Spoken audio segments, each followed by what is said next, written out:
It might be hot outside, but inside this video, it's full-on Christmas magic. I pulled together a sleigh full of festive ideas, thrift flips, creative projects to get you inspired way ahead of the holiday season rush. So whether you're crafting, decorating, or just dreaming of cozy vibes, there's something here for everyone. So let's grab an iced coffee or cocoa and dive into some Christmas and July fun.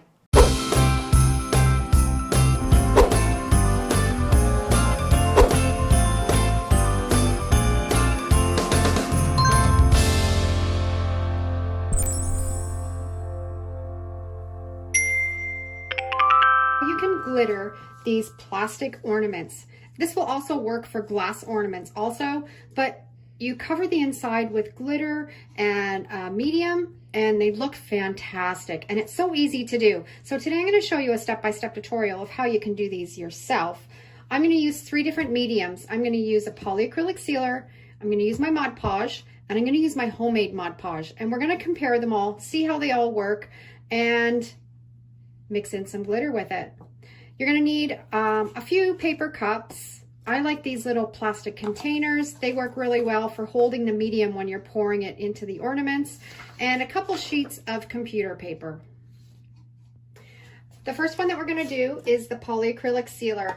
It's a lot easier to pour this into a little dish to pour into the ornament than trying to pour it out of the big pail. So I'm just going to put some in here, enough that you think it's going to cover the ornament. Now I've just made a little paper funnel out of a piece of computer paper, just taped it together so you have the hole there. It just makes it a lot easier when you're pouring into the ornament. And just pour some of that polyacrylic right through that paper funnel. Let it drain really well. And then you're just going to take your ornament and just kind of swirl that polyacrylic all over the inside. You want it to adhere all over. Keep your little dish handy, so if it drips a little bit, you can drip it back into the cup. This polyacrylic can be kind of pricey, so we don't want to waste any. And you can see I've got it completely covered now. I'm just going to let it sit in that little cup and just drain out for a few minutes. I've let that drip for a few minutes, and now I'm going to get my paper cup and just set that in the paper cup and let it dry for about 15 or 20 minutes. You want that cloudiness to kind of go away and kind of turn translucent before we put in our glitter. The next one we're going to do is the Mod Podge, and you can use the matte or the glossy. Doesn't matter, whatever you prefer. If you're using the glossy, you're going to have more of a glossy finish on the inside. Just going to use that funnel, pour that Mod Podge right into that ornament. Now the Mod Podge is a little bit thicker than the polyacrylic sealer, so you want to make sure that you've got that really swirled around really well so it doesn't kind of go lumpy. Okay, I'm going to set that there. And again, you just swirl it around so it covers completely. And you can see this one is a little bit thicker, so it is a little bit more tricky to make sure you get it covered really well. But just be patient and just let it kind of swirl around. If you need to add a little bit more, you can always go back in.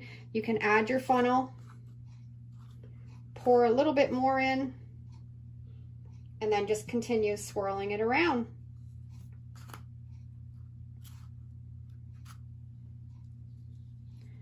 Almost covered. Hold it over our dish so we don't make a mess. And then the same thing, after we've got this all completely covered, I'm going to let it drain for a few minutes in here and then put it in the cup and set it aside and let it dry for 15 or 20 minutes until it starts to go translucent. I've let all the Mod Podge drip out into the little container. I'll put it back in the main one. And I'm going to set this aside, and 15 or 20 minutes, you can start to see it kind of clear up a little bit. Now these plastic ornaments are really easy to find. I've seen them in the dollar store, Michael's, Hobby Lobby. I actually picked these up last year at the end of the season after Christmas, and I think they were 75% off. So I bought a whole bunch of them and I tucked them away to use for this year. So this one I'm going to use my homemade Mod Podge. Same thing, I'm going to make a little funnel to put some into the middle. I made a tutorial on how to make your own homemade Mod Podge. I'll put that link down below in the description and you can check that video out and see the recipe for it. It works really well for this type of project. It doesn't work well if you're going to be doing a photo or a graphic transfer, but for big decoupage projects, it works fantastic and you can save a lot of money by making your own and not having to buy a big bottle of Mod Podge. So I'm just swirling this one around the same as the other. This one is a little bit thinner than the regular Mod Podge, so it swirls really well and covers that whole inside. You're gonna just drip it into this little plastic container and let it drip out, and then I'll put it in my cup and let it sit for about 15 or 20 minutes. This is the polyacrylic. I've let it sit for about 15 minutes and it started to go a little bit translucent. I've got another little paper funnel. I'm going to put the funnel in, and this is just glitter that I picked up at the dollar store. It works perfect. It works best if you have a fine glitter, but if you have the other more coarse glitter on hand, it will work also. And you just want to pour it in. Don't be shy. You can use lots because you can always dump it out afterwards if you have any extra. And then you're just going to just kind of swirl it around so it covers the whole ornament, you can see. And as it dries, it'll go translucent and you'll see the glitter on the inside. You can hold it over your glitter container and the extra will dump out back into it so we don't waste it. And if you need to add a little bit more, because as you can see, I didn't get any up in here, just put the funnel back in and add some more. Now there is also a fourth technique that I've seen a lot of people use, and that's using furniture polish and the liquid type. And I have used it before. It works really well, but when I went to my dollar store, I couldn't find any to show you guys to compare it. But that is another option to try if you want to make some glittered ornaments. And I think I've got this one covered pretty good. I'm going to give it one more real good dump of glitter in there. And you can also put your thumb over the top, give it a real good shake, and that will cover it really well also. I'm going to dump in the extra, and then you're just going to set this aside, and probably it'll take until tomorrow to dry completely. You kind of want to set it so it's standing up so the air can get into the inside and dry it properly. But set it aside, don't touch it, and then you can finish decorating it however you want. Next one we're going to do is the homemade Mod Podge. Same thing. I'm just going to reuse the same funnel that I used from the last one because it'll work just fine. I've got some white fine glitter. I'm going to dump a whole bunch in there. Shake it right down in and then swirl it around.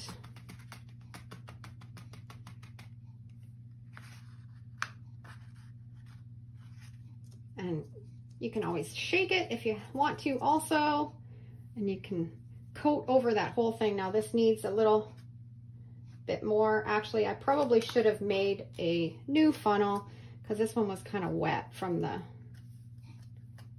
last one. So I'm making a bit of a mess on this one, but that's okay. I was trying to save paper and not be wasteful, and it didn't work out for me, but that's okay.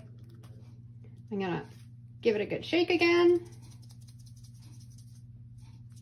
And that's coated really well. I'm going to, same thing, set it aside in the cup, facing up so the air can get in it and dry it really well. The last one we're going to do is the Mod Podge. Now I do find the Mod Podge is really thick and it takes a lot longer to dry and go a translucent color. If you're going to use that, sometimes it's not a bad idea to maybe put a little tiny bit of water in it to dilute it a little bit to help it swirl around the ornament a little bit better. But I wanted to show you today how it was going to turn out just using straight Mod Podge. I've got a brand new funnel this time, so we don't have a disaster. Although, see, we still have a disaster. I don't do anything unless it's messy. I craft messy. My end result is always fantastic, but holy doodle, I am messy sometimes. Swirl it around. I like to give it a really good shake. And this one is going to look really cloudy until it really dries completely with the Mod Podge. But I've got it completely covered really well, giving it a really good shake. Pour out the extra back in the container.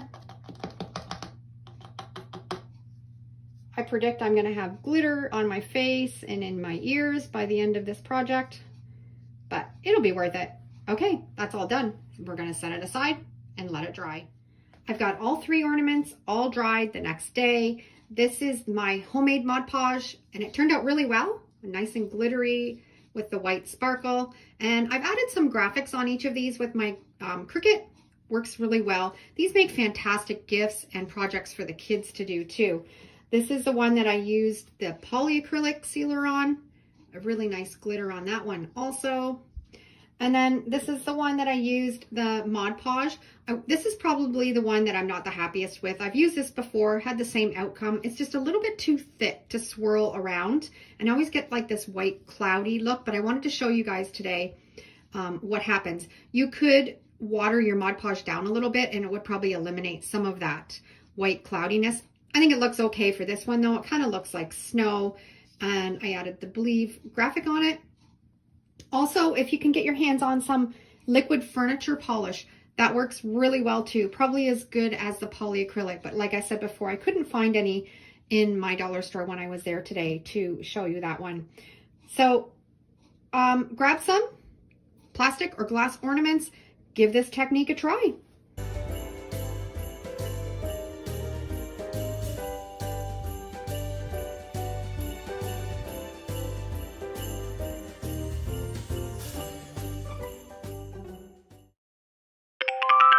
Today I'm going to show you how you can decorate the inside of your plastic ornaments with acrylic paint. It's really simple and really easy. This will also work on glass ornaments if you have them, and you can pick and choose your colors and swirl them, and they turn out just so beautiful. And then you can personalize them afterwards or just leave them.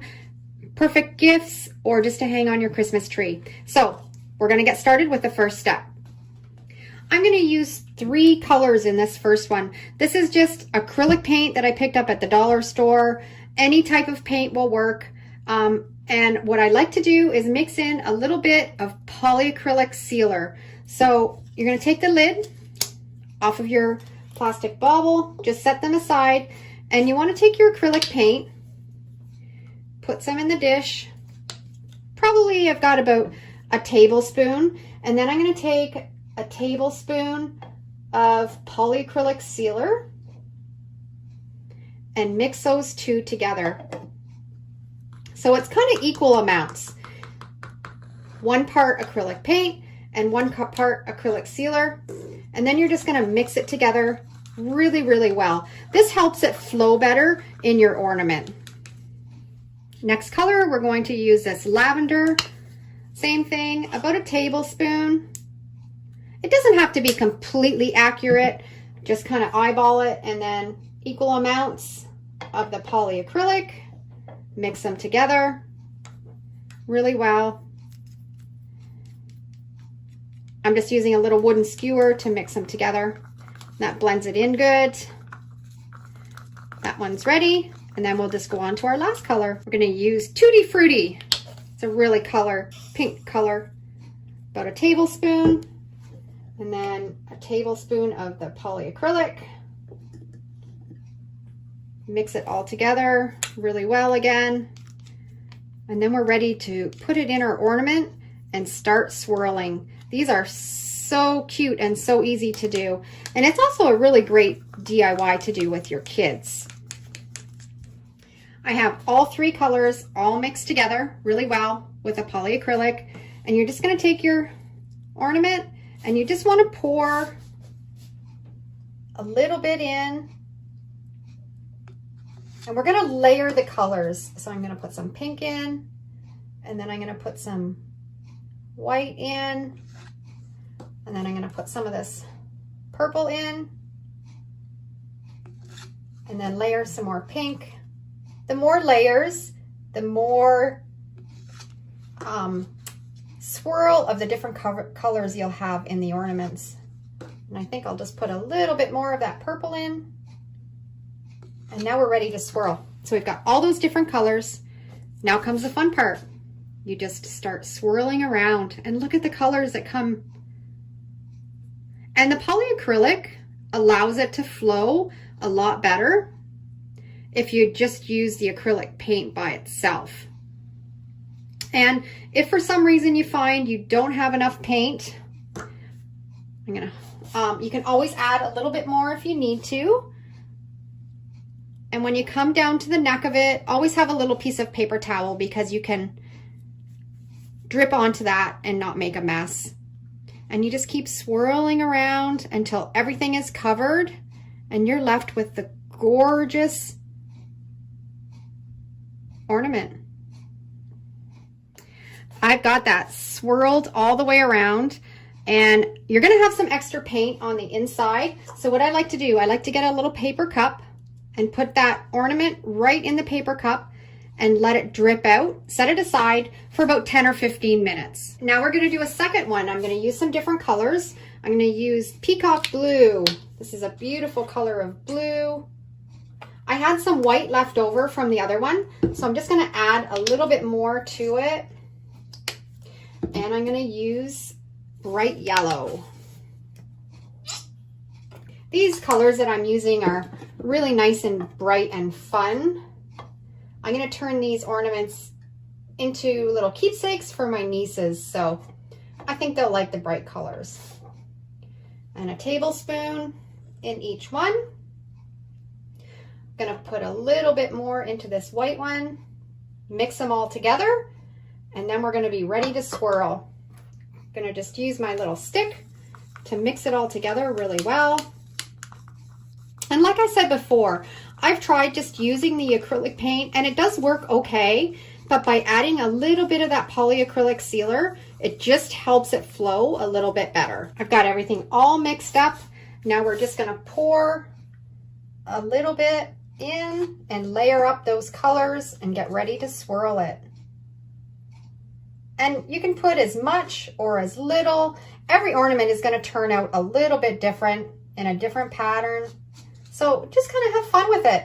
Mix and match your colors, mix and match how much you put in, and just see what you get. Add a little bit more yellow on top of that one. And then I think I'm gonna swirl it. I think that'll be pretty good. I love watching the swirl pattern come.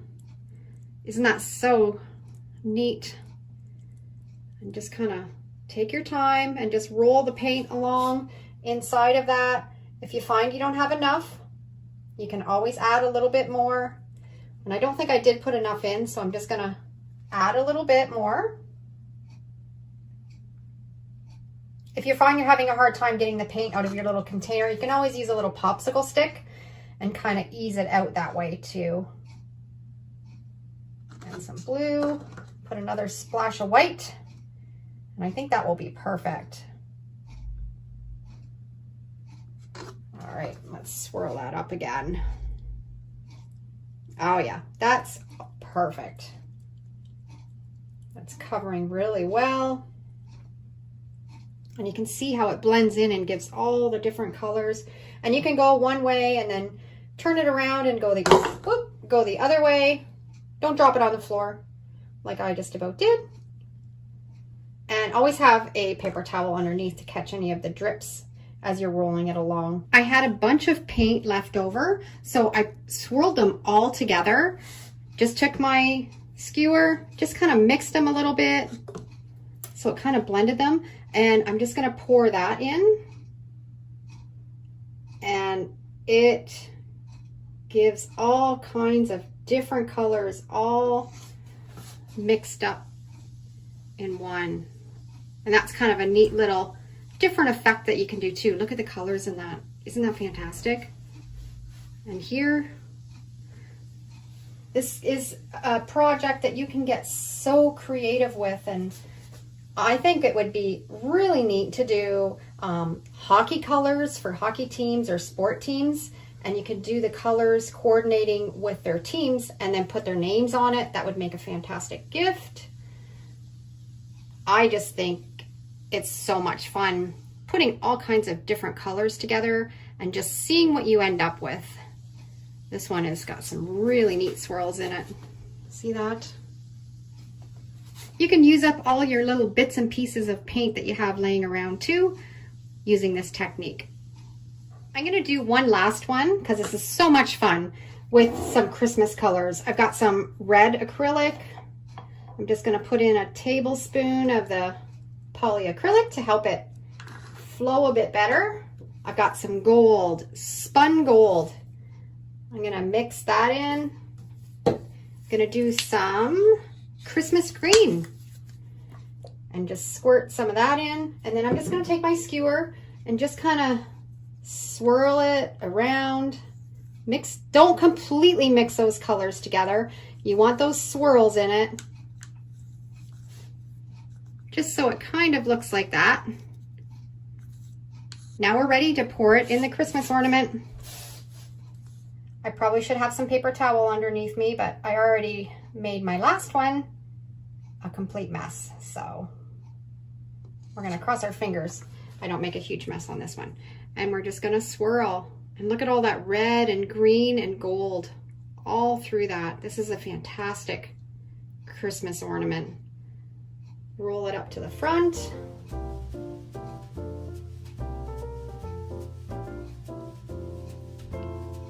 And then we're gonna let it sit in the container and drip out all the extra. Okay, so each of these ornaments, I let them drain for about 15 minutes in cups so all the extra paint flows out of it. And then you just wanna set them aside, kind of upright, and let the air get into it and let them dry overnight. And then we're ready to finish them off. Okay, it's the next day and my ornaments are all finished. I got my Cricut out and I personalized each of these ornaments. I made one for each of my nieces and nephews. And I just love the swirled color in all of these. Now they do, as they dry, the colors lighten up a little bit, but you still have such a neat swirled effect. You can try so many different colors with these and get creative. I love the brown and the blue in this one. So grab some plastic ornaments the next time you're out and about and give this technique a try and use up some of your acrylic paints.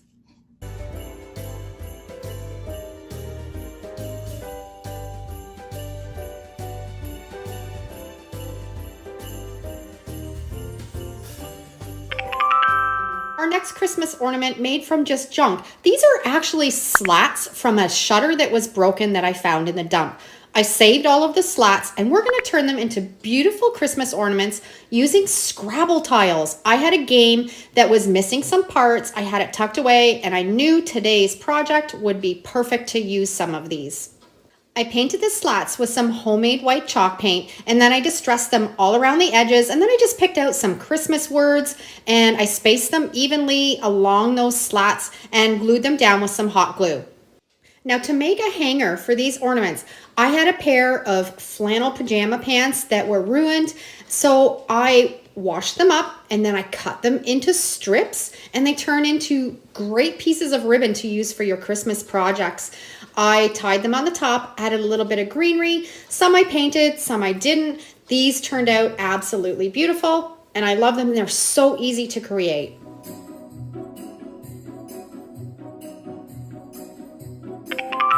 Today I'm going to show you how you can make cinnamon Christmas ornaments, and these smell so delicious and they're so easy to make with simple ingredients.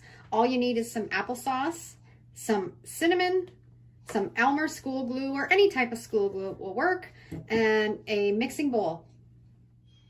I'm just going to do a small batch to show you, but you can always double the batch with the recipe.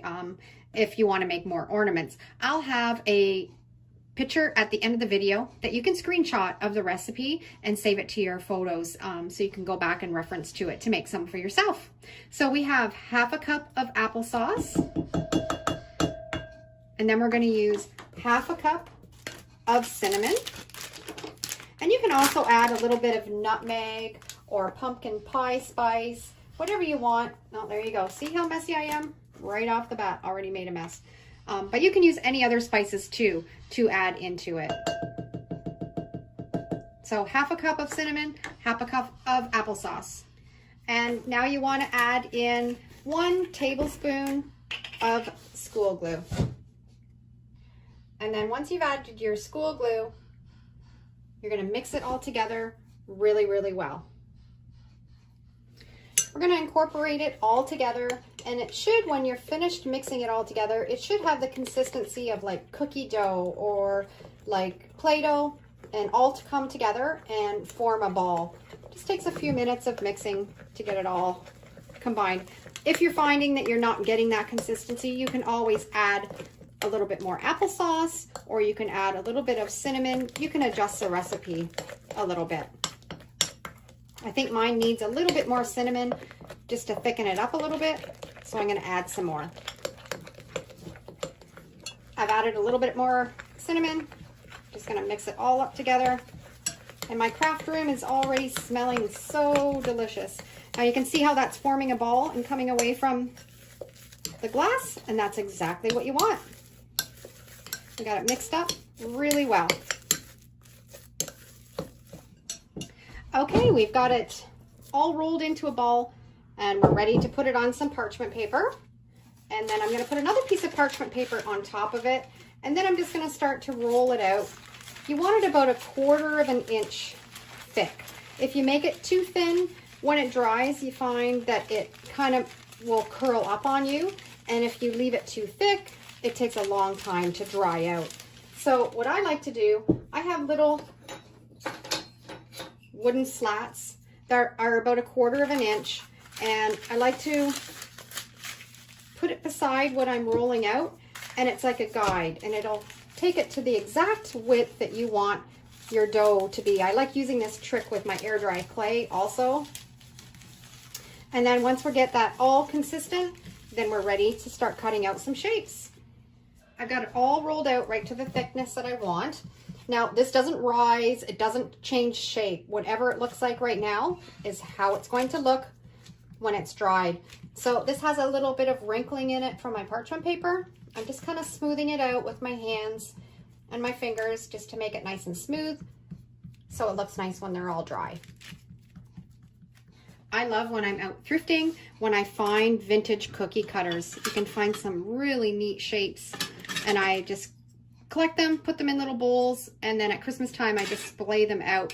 I'm going to use a couple of these to cut my cinnamon ornaments. I'm going to cut a pretty snowflake, and then I'm going to do a really pretty Christmas tree, and a pretty flower. I love this texture on this one. I can fit that in right here. And a little star.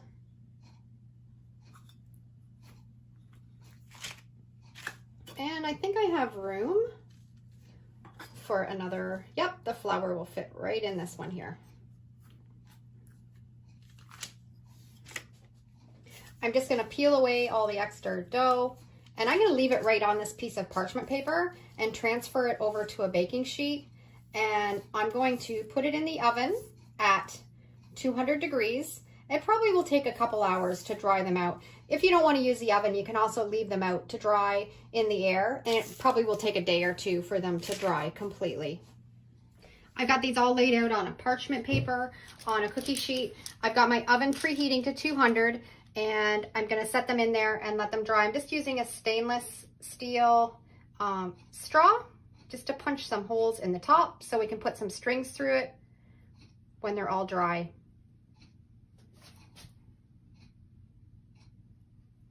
There we go. We're all ready. It's the next day and my ornaments are all dry and oh my goodness, they smell so yummy.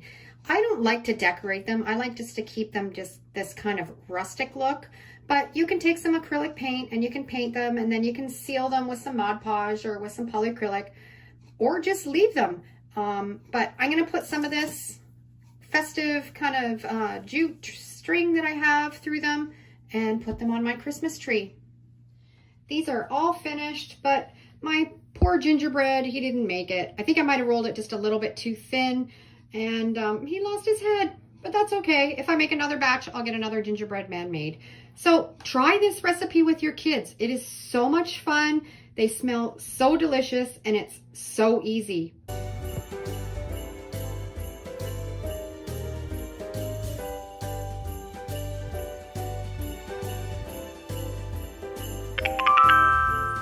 I love this upcycle. I had a whole bunch of really old clothespins on my clothesline that were not any good anymore. So I took them all off of my clothesline, collected them all up, took the spring out of them, and I had this snowflake that I picked up at the dollar store a long time ago, painted it with some blue acrylic paint, put on some Mod Podge, sprinkled it with some sparkle, and then I took those clothespins and I took 2 of them and hot glued them together. And I had 1, 2, 3, 4, 5, 6, 7, 8 of these put together. And I'm going to use a little bit of hot glue and we're going to attach them in this pattern.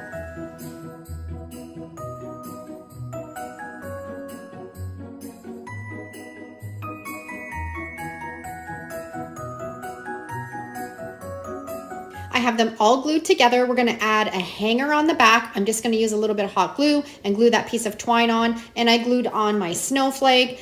And isn't this gorgeous? It has a real primitive feel that I absolutely love.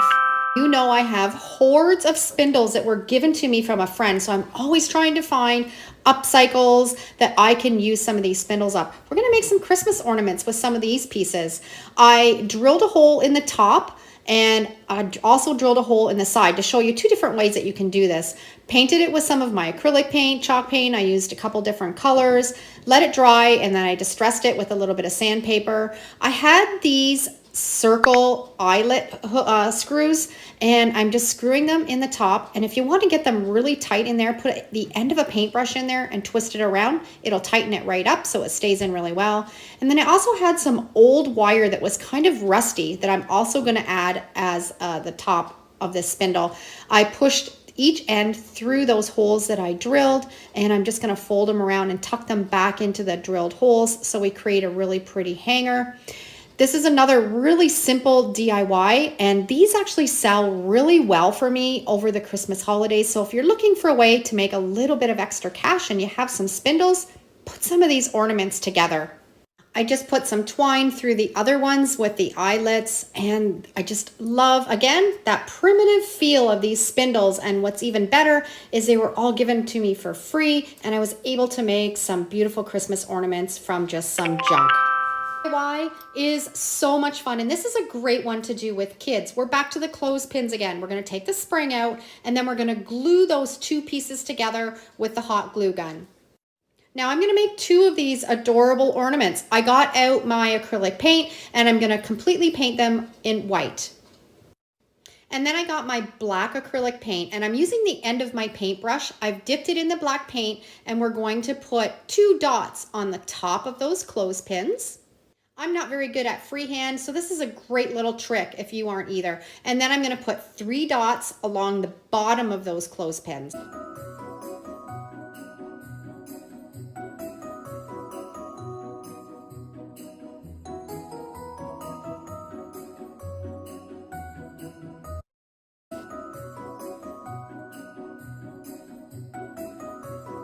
I took a piece of wire, I put a little twist in the top of it, and I put the wire through that little hole in the middle, twisting it around again there, and just kind of play with it until it looks nice. Now we're going to use that flannel again that I used from those pair of pajamas, and I ripped them into ribbon.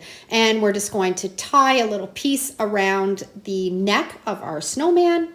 And that's it to create really adorable snowman ornaments that are fantastic to do with your kids. It's such an easy DIY. And how cute will these look hung from your Christmas tree.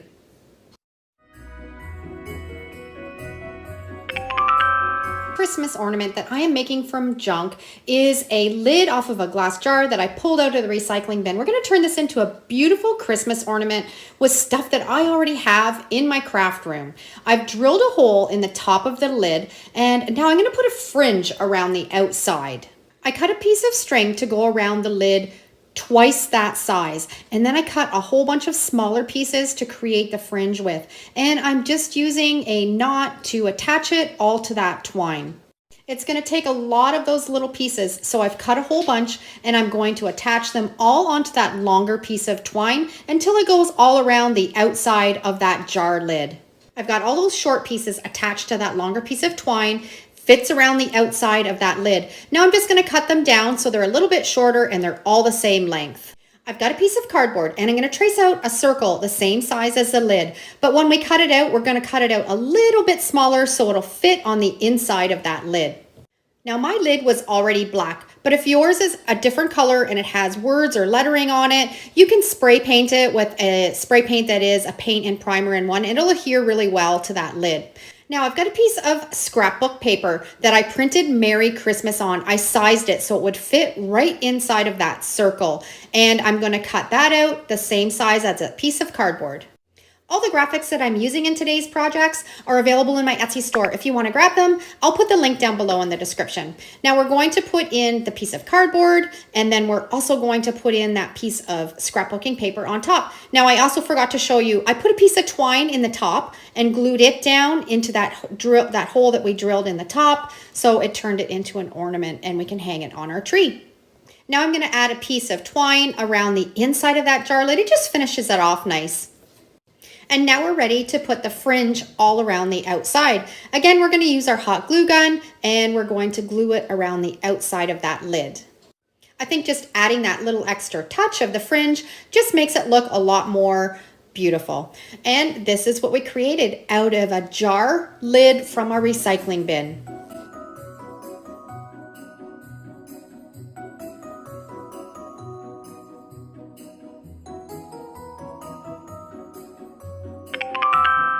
I had an old book that I picked up at a yard sale. It was damaged, the cover wasn't any good, but I tucked away the pages because I knew I would be able to put together a project with it.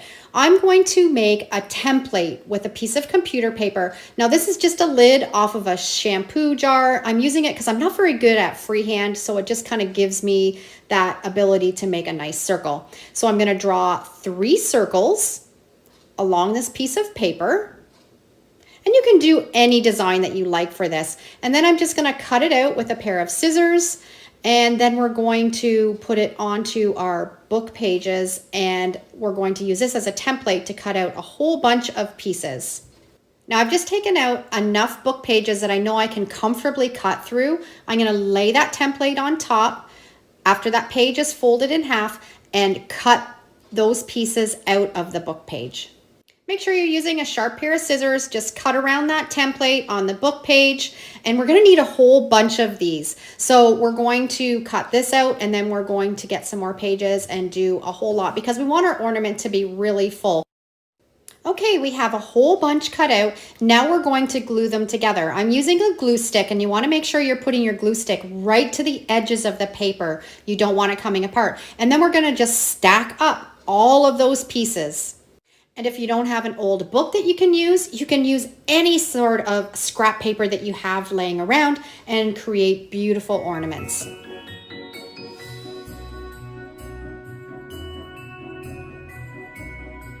Okay, so I have them all glued together now. We're going to take the front piece and the back piece and we're going to glue that together. Again, making sure you're using lots of glue stick. You can also use Mod Podge or any other type of glue that you have, and get it right out to the edge.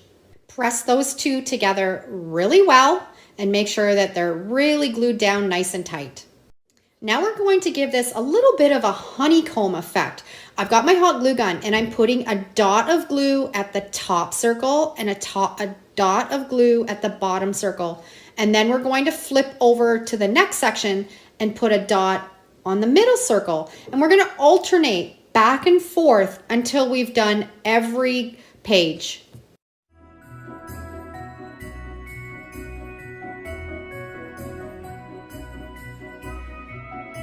Once we have them all glued together, you can see that it's starting to take shape and it's just gorgeous. We're gonna add a little bit of ribbon in the top and some greenery, and we've created a really beautiful Christmas ornament with free pages that I had out of an old book. And like I said before, you can use any type of paper to make this ornament. DIY that I love to do at Christmas time, making personalized ornaments with air dry clay. You're gonna need a couple wooden slats, a couple pieces of wire, and I've got some parchment paper. We're gonna get out our air dry clay. I love using these wooden slats because when you put them beside your air dry clay when you're rolling, it makes sure that it's even all the way across. I just pick up my air dry clay at the dollar store and it works really well for me. Once I have it all rolled, I have a mason jar lid and I'm cutting out a circle.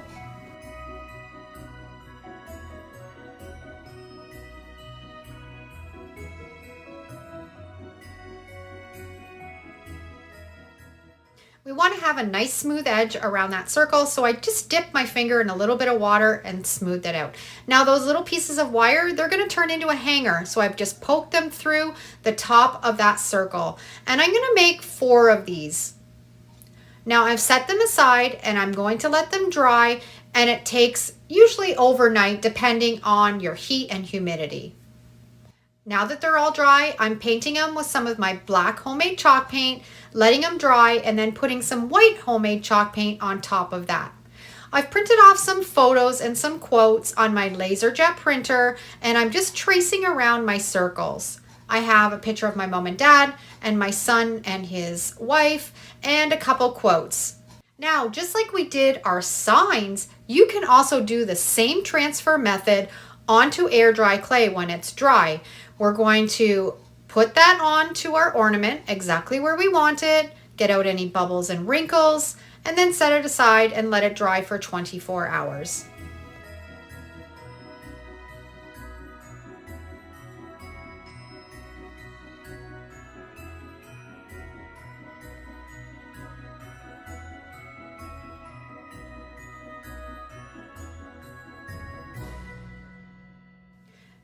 Now once we've gotten all the paper rubbed off, I'm just going to take a little bit of sandpaper and just give it a rustic feel all around the edges, seal it up with some polyacrylic sealer, add a ribbon on the top, and we've made really cute, adorable, personalized ornaments with some air dry clay that are affordable gifts.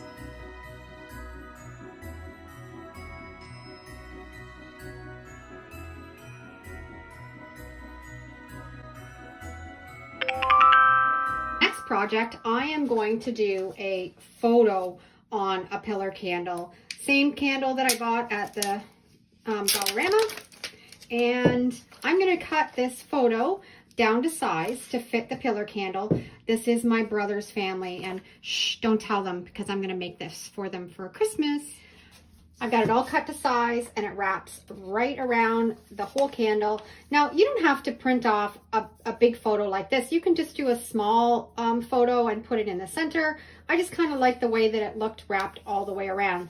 Now, when you're doing this technique, this paper is still, it's kind of thick and it won't lay very well into the candle. So I like to do another technique before we put this on the candle.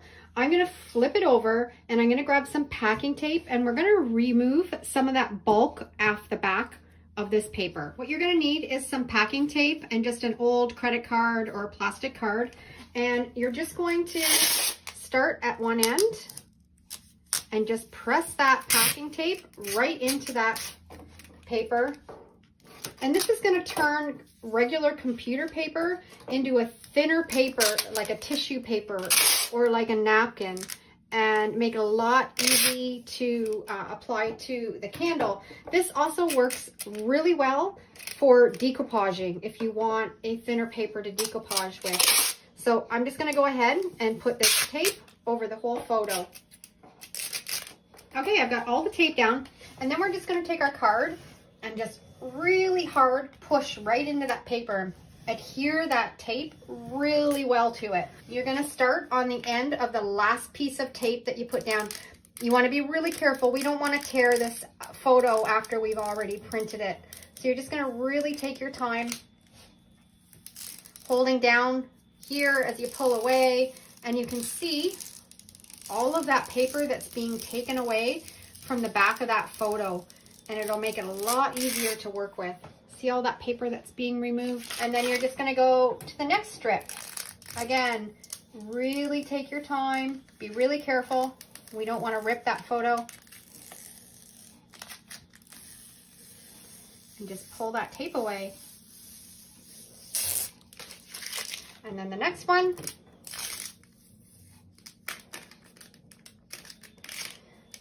This one's gonna be sticky. There we go. And just very carefully, just pull that away. And one more. We don't want to rip the last one. We're going to be really careful, holding down the edges as we pull.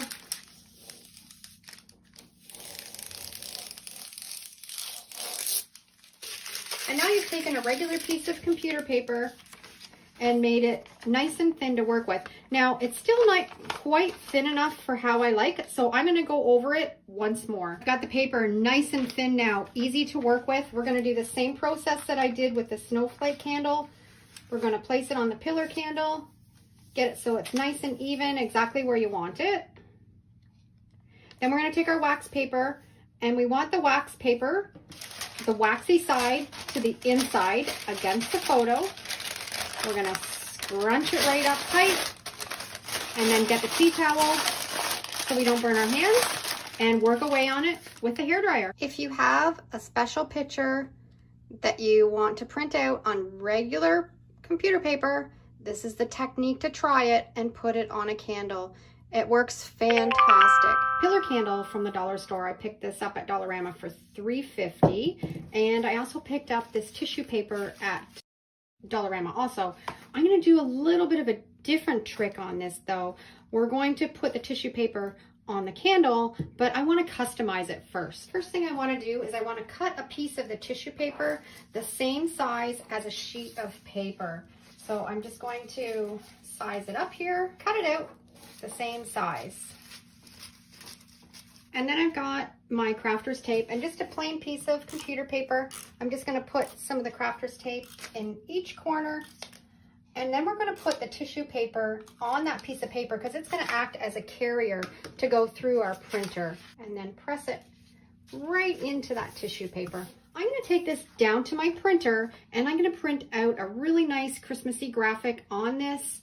And then we're going to apply it onto the candle. I've printed this off on my LaserJet printer, and you can use an inkjet printer also. And now what I want to do is I want to cut it to the exact size of the candle.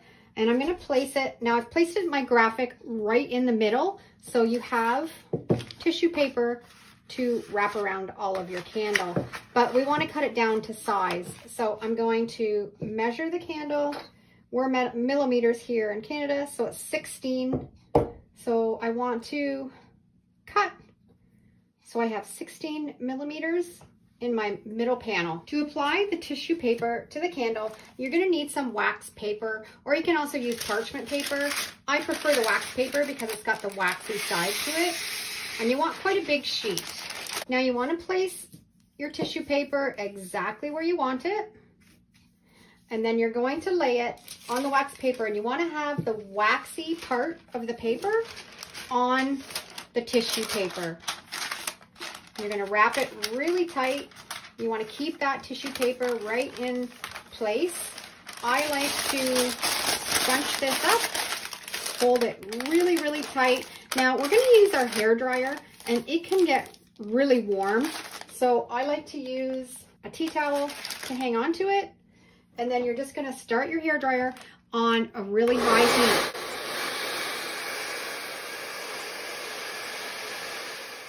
And all finished. And that is such an easy DIY and so affordable.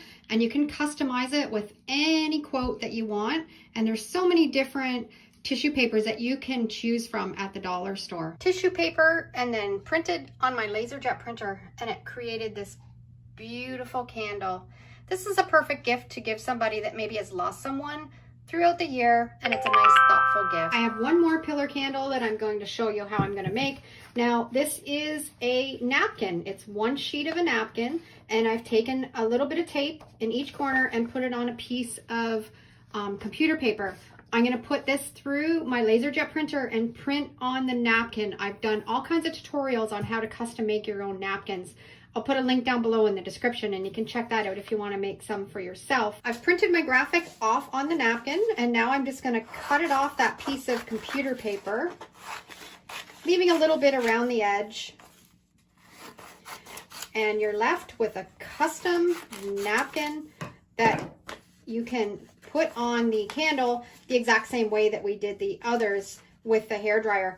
This is also a fantastic technique to decoupage with. So we're going to get some wax paper and put it on the candle. I love these techniques because you can customize so much. You can do a last name, you can do photos, you can do quotes. Anybody that receives a gift like that would just love it. So we're going to put the wax paper, again, right up tight against that graphic, scrunch it up. We're gonna get that tea towel to hang onto it, and we're gonna get heating that up with the hairdryer. Once you've got that all done, you just peel off the wax paper. And amazing, I love it. Now, you have to remember, if you're using a candle that's a different color and not white, if you're using a white napkin, you're gonna see the whole outline of that napkin. So the white napkin on the white candle works the best. I love custom making all of my own napkins when I can't find one in the theme that I'm looking for.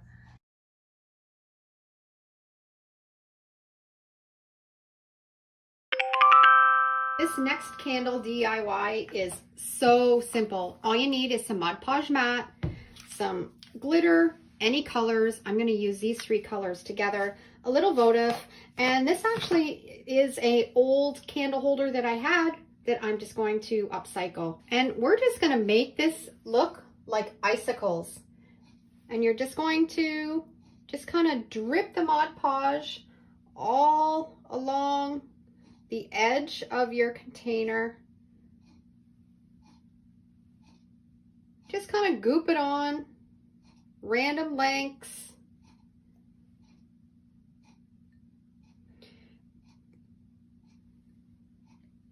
A little bit thicker in some places, thinner in others. And we want it to look like little icicles.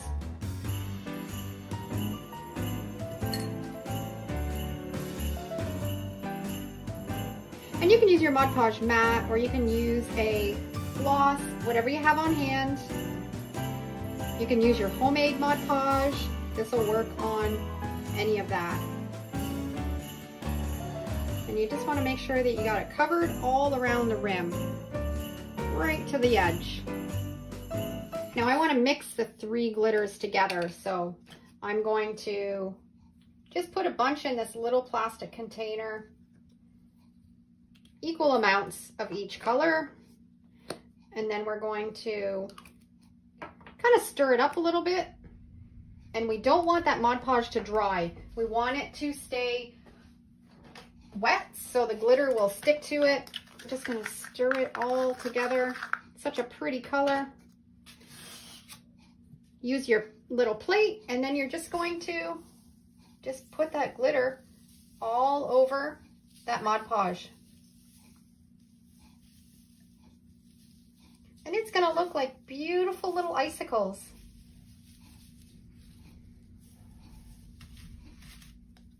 And of course, I'm going to have glitter everywhere too while I'm doing this.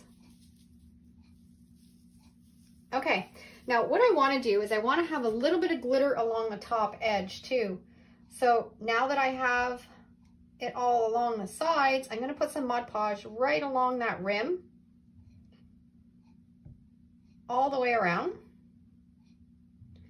And then I'm going to pick up from the bottom, and I'm just going to press that top of that glass into this glitter that's on the plate. perfect. I'm gonna set this aside and let it dry really well. I think this little icicle candle turned out adorable. This would be a great DIY to do with the kids. And I just added a little votive on the inside. I sprinkled a little bit of the glitter on it too to finish it off.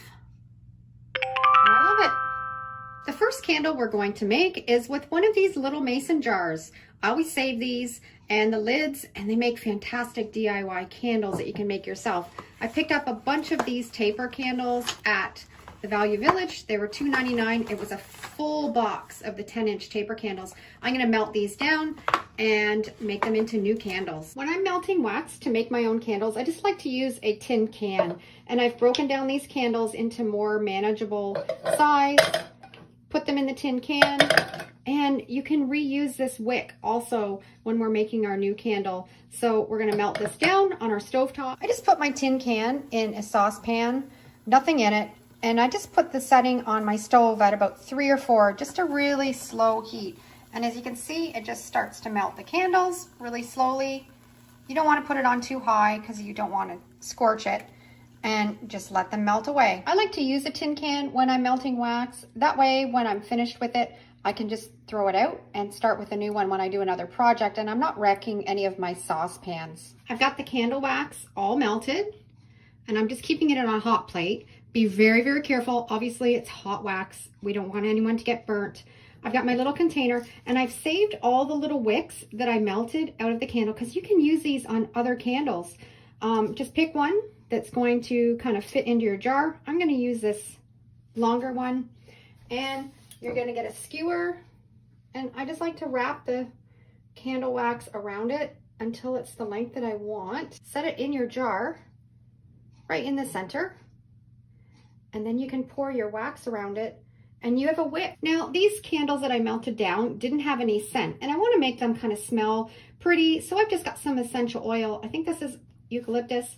I'm just going to put, for this size, probably 5 to 7 drops. And then I'm going to take a skewer and just stir it right in really well. Already smells so good. And then you're just going to very carefully pour it into your jar. Now, this isn't too hot anymore. It's kind of cooled down a little bit so I can pick the tin up. I've got some parchment paper so I'm not wrecking my table. And you're just going to really slowly just pour it into that little mason jar. Fill it up right to where you want it. Make sure your wick is centered. Set it aside, and you have a perfect candle that makes an amazing gift. My little mason jar candle is all set. I'm gonna cut the wick. And I've got some vintage wrapping paper. I'm going to cut out a portion of it. I like this little flower here. I'm just gonna trace it around with a little pen. Cut out the circle, and then I'm just going to add it to the top of the lid. I'm going to glue it with my glue stick, and it just kind of takes that little mason jar to the next cuteness level of my glue stick,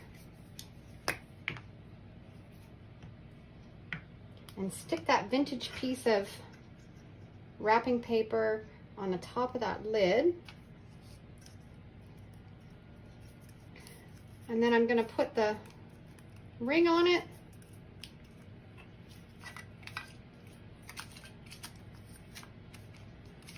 And that looks so pretty. And then you have a nice lid for your top of your candle. Finished up those little jars of jam and jelly. Set them aside. Save some wax. I picked up this little tin at the thrift store. It was full of little coasters. I'm going to take the coasters out, use it for another project. And I paid $1.49, and I think they were 75% off. So it was a really good deal. But I want to turn it into a candle. I want to make the candle in this green. I had this old candle. Jar was really yucky. It was almost burnt out. I'm going to chunk up the wax that's in here, but I don't have enough to fill the container. So I'm also going to melt down some of these taper candles that I've had that I've been burning, but I can use up. And the trick to make it even more green is to melt a little bit of crayon in it. I've got some green crayon Gonna put that in there to melt it all up, and it's gonna make a beautiful brand new candle. I'm gonna use a new tin can. I'm gonna break up a few pieces of that crayon. I've taken the paper off. Actually, I'm probably gonna use the whole crayon. Put it in the tin can, and then I'm just going to take my scissors and chunk up all the wax that's in this one that was really yucky and add it into the tin can. And just dump it all in there. Don't worry about the wick that's in there. We can always fish that out afterwards, after it's all melted. I never throw out any of my little bits and pieces of wax. I always save them for projects exactly like this. And I won't throw out this glass jar either. I'll clean it all up, and I might make it into a candle later on. And that's probably still not quite enough wax to fill it up. So I'm gonna break up some of these and melt them down too. And we should have enough to fill up our little container. I actually switched it all to a bigger tin can because it couldn't hold enough to fill up this candle holder. So we're gonna go down to the stove and we're gonna start melting this, and we'll see that lovely green color all come together. I've got it all set up on the stove on medium heat. I'm just gonna let it just kind of heat away and melt all of that wax. This is melting really nicely, and it's a fantastic green color, just with that little bit of that green crayon. Oh, my green wax is all melted. I've just got a little skewer. I saved the wick from one of the white pillar candles or the tapered candles. And again, I'm just gonna wrap it around until it's the length that I want, that'll touch the bottom. If you have wicks, you can use your wicks that you already bought.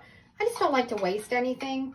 So I try to use up as much that I can from every project that I'm doing. I've got some parchment paper down. My wick is centered right in the middle of that little tin container, and we're ready to pour the wax in. It's still a little bit hot, so I'm going to use my tea towel and be really careful when I'm pouring it in. Now, I didn't add any scent in this one because the green candle that I used that was almost gone had a really strong pine smell, and as I was melting it, I could still really smell it. So I just want to leave it as that scent. And I'm just gonna slowly pour in that green wax. And it's such a beautiful color. Just adding a little bit of that green crayon was a perfect touch. I'm gonna set it aside and let it harden up really well. This one's all finished. I'm just gonna cut the wick, put the lid on, and it's ready to give as a gift. Next candle that I'm gonna make that make fantastic gifts. I always find these wooden bowls at the thrift store, always pick them up. I like to paint them, and I can put transfers on the inside, or I like to make them into candles. I had some of these wooden wicks that I had purchased quite a while ago, a whole pack of them, and I'm going to use that in the middle of this candle. I'm going to put a little bit of glue on the bottom of it just to hold it in place right in the center, and then we're going to get our wax ready. Okay, I have this one all ready. I'm going to just leave it the white color. I think that's going to look really nice with the wooden bowl. So I'm going to go down and heat it up. Got it on medium heat and just letting that wax melt down slowly. Now I've decided I want the wax to have a really white color. And when I melted it, it kind of went a clear. So I'm going to add just a little bit of the white crayon just to give it a little bit more of a white color. It's still really hot, so it'll melt in there if I stir it with my little stir stick for a few minutes. I don't need to add very much, just a little. And I think it'll just make it a little bit of a brighter white. That's probably enough. And then I'm just going to take my skewer and just stir it and make sure that that crayon just melts really well. The white crayon has completely melted, and my candles didn't have any scent, so I'm going to add some essential oil, lavender. I'm going to add probably about 5 drops.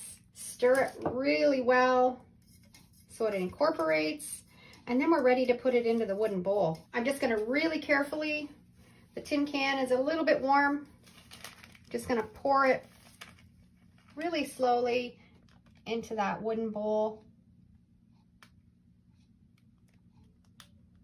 And fill it up to the level that I think it's going to look really nice. Now, if you have bigger bowls or bigger containers, you can use more than one wick. This is a pretty small container or small bowl, so the one wick I think will be perfect. All finished. I'm gonna let it sit aside for a little bit, and then once it starts to solid up a little bit, I have a few little sprigs of cedar that I want to add into it.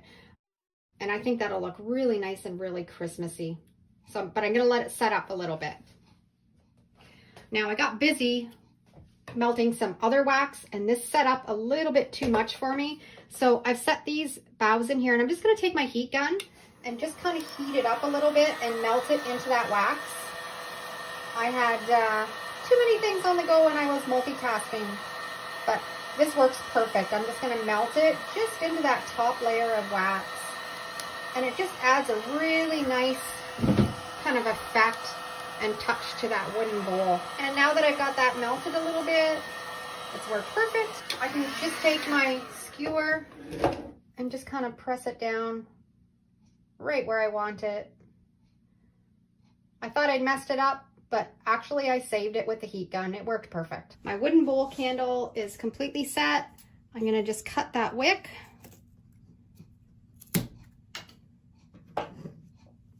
And it's all set.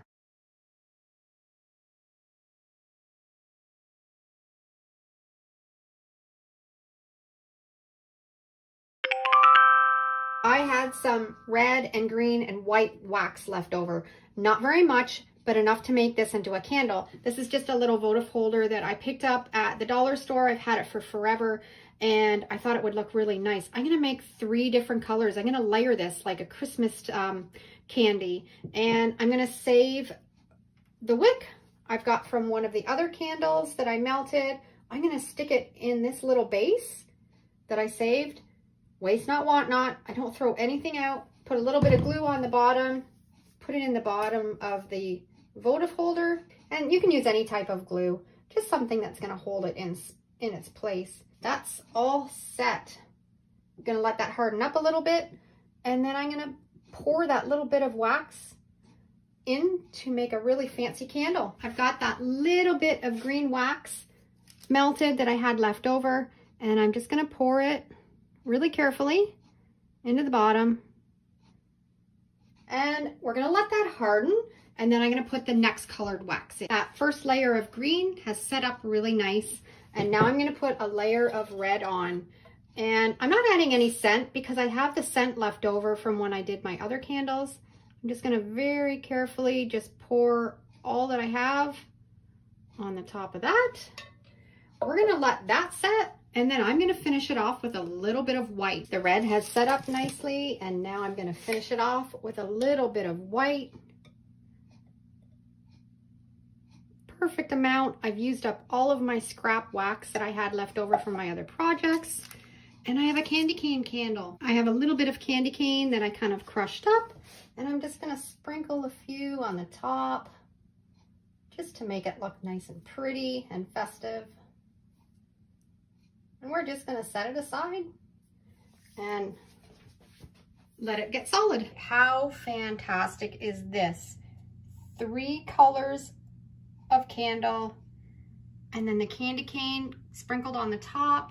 This was so easy to do, and I just used it with all the leftover wax that I had from the other candles that I made. Empty candle that I have burned and used up. I cleaned it all up really well, and a while back I came across some really vintage wrapping paper, Christmas wrapping paper. I love this one, and I'm gonna decoupage it on the outside of this and then make a new candle for the inside. I'm gonna use my Mod Podge mat and just put a liberal amount at the beginning, attach the paper. I like to work in sections. I don't like to do it all at once. It's easier to kind of work with. And then I like to lift it up and then keep adding the Mod Podge as I go around the container. I do have a full tutorial of beginner decoupage that would help you out if you've not decoupaged before, with the steps to make it a little bit easier for you. I'm just going to work away at this.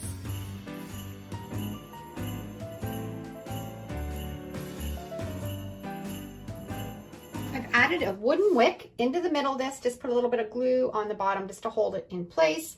And I've melted up some wax and put a little bit of a green tinge to it. I'm gonna leave this one unscented and just gonna pour that wax in there. My wick is kind of moving around a little bit, but that's okay. I can set it over where it needs to be now. And I'm just gonna set that aside and let it set up really well. This is a great way to upcycle an old candle holder that you've already used and put a brand new candle into it. A little bit of decoupaged wrapping paper. It makes a perfect gift. All kinds of DIY custom made candles. These are all so easy to create with simple ingredients and stuff that you probably already have in your home.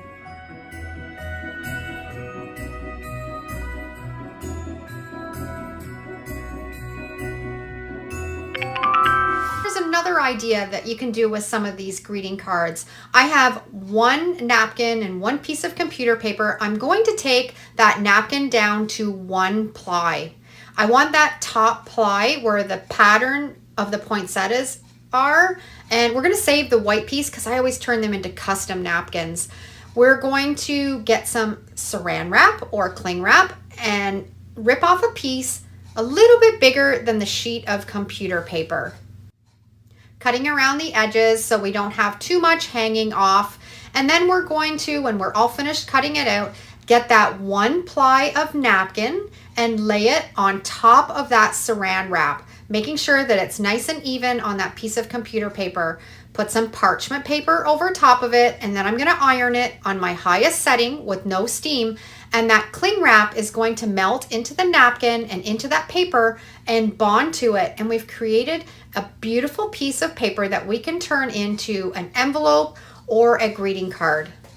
I'm laying my envelope template in the middle of that paper and I'm cutting around the lines.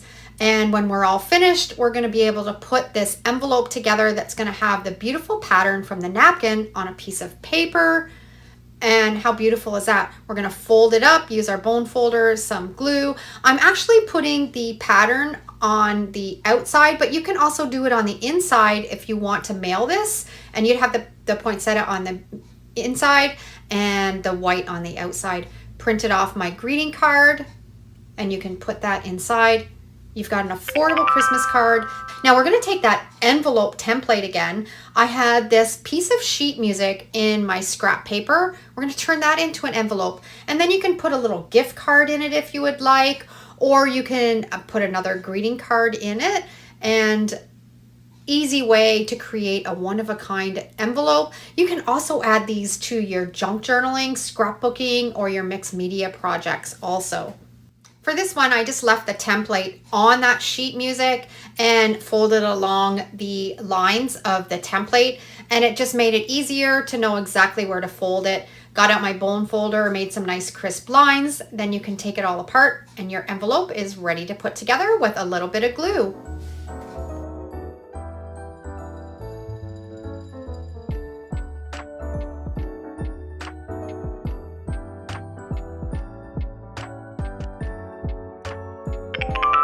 Store and bought a card lately, you will know how expensive they are.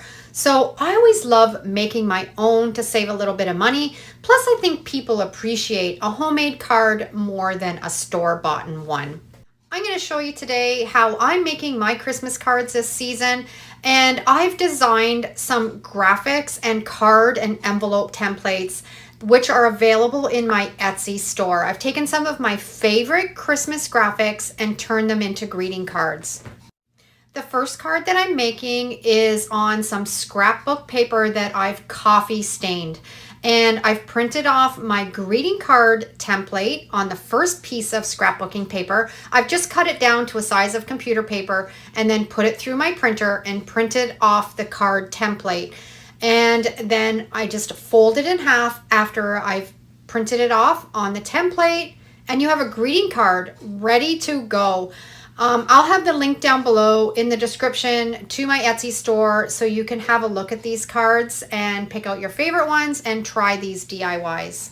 Now I need to make the envelope for the card. So I have my envelope template and I'm cutting it out, and then I'm going to put it on top of another piece of scrapbooking paper, cut out my card, and then fold along all of those lines from the template. And you can print off this card template and envelope template as many times as you want, make as many cards as you want, and just get creative with different types of paper and materials, putting these greeting cards together. And you can see you just fold along those lines. And when we're all finished, that greeting card that we made will fit right in that envelope.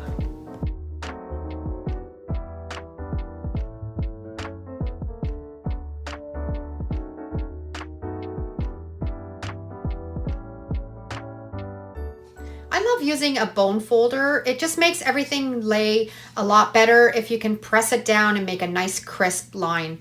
And this crafting glue for paper DIYs, fantastic. I'm just going to add a little bit along the edge of that envelope template, fold it together, and we're all finished. I'm going to age the edges a little bit. I've got some ink and I'm just going to brush it along just to kind of give it that rustic feel. And then the envelope, you can write the name on the front of it, put your card in, add a little note for your receiver, and you've got a Christmas card all ready to go. Affordable card that you can put together with your kids, and somebody will really love getting it. Stained lined paper. I'm gonna turn this into a greeting card. Using my envelope template, I'm folding it all in, taking it apart, then I'm gonna glue it, and we've got our envelope ready. And now I'm going to print off a greeting card from one of my graphics, cut around the lines where it needs to be cut, and it's ready to put into our envelope. Add a little Christmas note to it, put some glue stick along the top, or you can put a little sticker, or even if you have some wax seals, that would be beautiful. Now, if you've been following along, you saw that I did some faux homemade paper. I love this. It's gorgeous and it turns into beautiful paper. We're going to turn that into a greeting card, cutting out my envelope template on that faux handmade paper, folding it all up, printed off a card on some coffee stained paper, and we've got a DIY Christmas card put together, and it's beautiful. And like I said before, all of these templates for the cards and the envelopes are available in my Etsy store. I'll put the link down below in the description. You can check them out. You can make as many as you want. You can give them as gifts. You can put some together and sell them. Whatever you would like to do with these templates is perfect. I've set it up in my Etsy store, so you can just buy the envelope template, or you can buy the greeting card and envelope template together. Have a look around, see what you like, and then you can get crafting with these. And I've taken all of the hard work of the measuring and what size you need and put them all together. So now I had all the scrap pieces left over from when I cut. I don't get rid of any of that. I have this tag punch, so I cut a lot of the extra little bits and pieces into tags that we can add to our Christmas gifts, or you can set aside and add to birthday, anniversary gifts, or add to your DIYs. I never throw out any of my fancy paper. I use up as much as I can. I'm actually going to put some tags together with some of the scrapbooking paper and the faux homemade paper and glue some of them together, punch some holes in the top, add some twine, and we've created beautiful hang tags.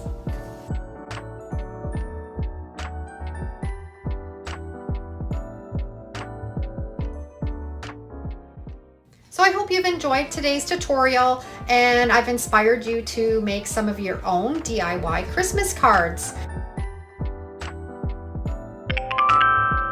You're gonna need some borax. I grabbed mine off of Amazon. I'll put the link down below in the description. You'll need some wooden skewers, a big measuring cup, and a small measuring cup. I picked up all of this at the thrift store, some poinsettias, some star ornaments, and some icicles. And these are all going to have a glittery, gorgeous feel when they're all finished. I've boiled my kettle full of hot water. The measurements for this recipe are 1/3 of borax to 2 cups of water. So I'm doing 6 cups of boiling water. So I'm gonna add 3 of these 1/3 scoops of borax. You can mix the amount for how many ornaments you want to do, but when you're doing it, you want to make sure you're mixing enough that you could submerge your ornaments that you want to sparkle. Once you've poured your borax into the hot water, stir it really well. Make sure it's all mixed and melted into that water. The first one I'm going to do in this pickle jar, I'm filling it right up to the top. I'm taking a wooden skewer and I'm just going to hang those icicle ornaments right from that wooden skewer. And then we're going to put them into the pickle jar, making sure they're completely submerged in the solution. One thing I ran into in the past is you have to make sure that your ornaments have enough weight to soak into the solution. I've picked some ornaments up before and they were too lightweight and they floated on the top and it didn't work. So these icicles are going to work perfect. We're going to submerge them, set them aside. We're going to let them sit till tomorrow. For these poinsettias, I'm just going to soak them, let them soak down into the bottom of this measuring cup. And also we're going to set them aside until tomorrow. Now you'll start to see the crystals or the glitter start to appear in a few hours, but I like to leave mine overnight so I can get all kinds of glitter on them. Now these stars are what I was talking about they don't soak down. So I'm going to lay them on the top and then after about 6 hours, I'm going to flip them over and do the other side so I can get glitter on both sides of those ornaments.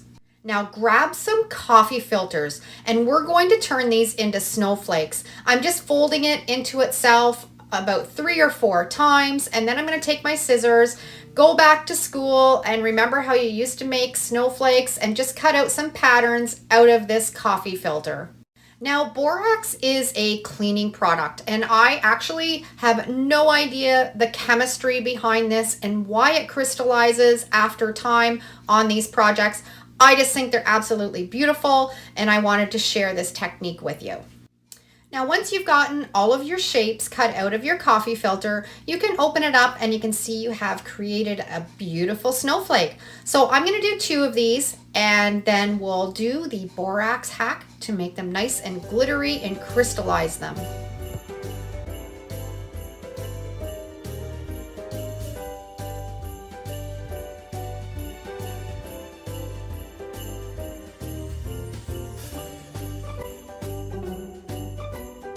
We're now ready to work on these snowflakes. I've got 2 cups of boiling hot water. We're going to add 1/3 of a cup of borax and we're going to incorporate it together really well, making sure that it's all dissolved. I've got a baking sheet. I'm pouring that mixture over top of those coffee filters, making sure they're completely covered. And you can see I have a little bit of borax in the bottom that I didn't get incorporated, but I think I've got enough in the solution that it's going to work perfect. Now we're going to set this aside until tomorrow and I'll show you the results. So here are our icicle ornaments and you can see all the crystallizing on them. They're beautiful, they're glittery, and I think they look so much better than just those plastic icicles. I'm going to put them on a piece of paper towel and spread them out and let them dry completely.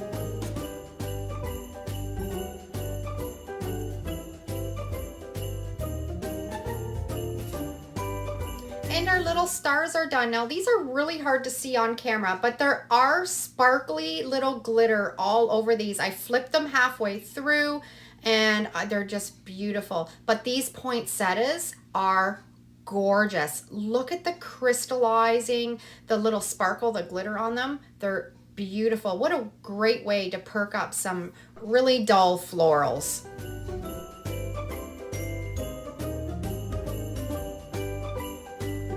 Now look at our coffee filter snowflakes. These are just beautiful. I actually like making these and using them as doilies, but you can put a string through them and hang them up and they would be gorgeous too. And you could do all kinds of different sizes. And these all I have just let sit overnight for 24 hours. Here's our beautiful coffee filter snowflakes. And I've put this one as a doily on my little table and I think it's just absolutely beautiful. My star ornaments look gorgeous on my tree. That sparkle now from the borax. But I am blown away by how well these floral poinsettias turned out. They just took them to the next level. We can add these into a floral arrangement. We can tuck them into our tree. Absolutely gorgeous. Now, after you've done this borax Christmas ornament hack on your ornaments, it's a good idea to seal them up with some polyacrylic sealer because they are very fragile and the crystals will drop off, especially on these ornaments like this. So if you have some polyacrylic sealer, give it 2 or 3 coats to seal it all in and they will last forever.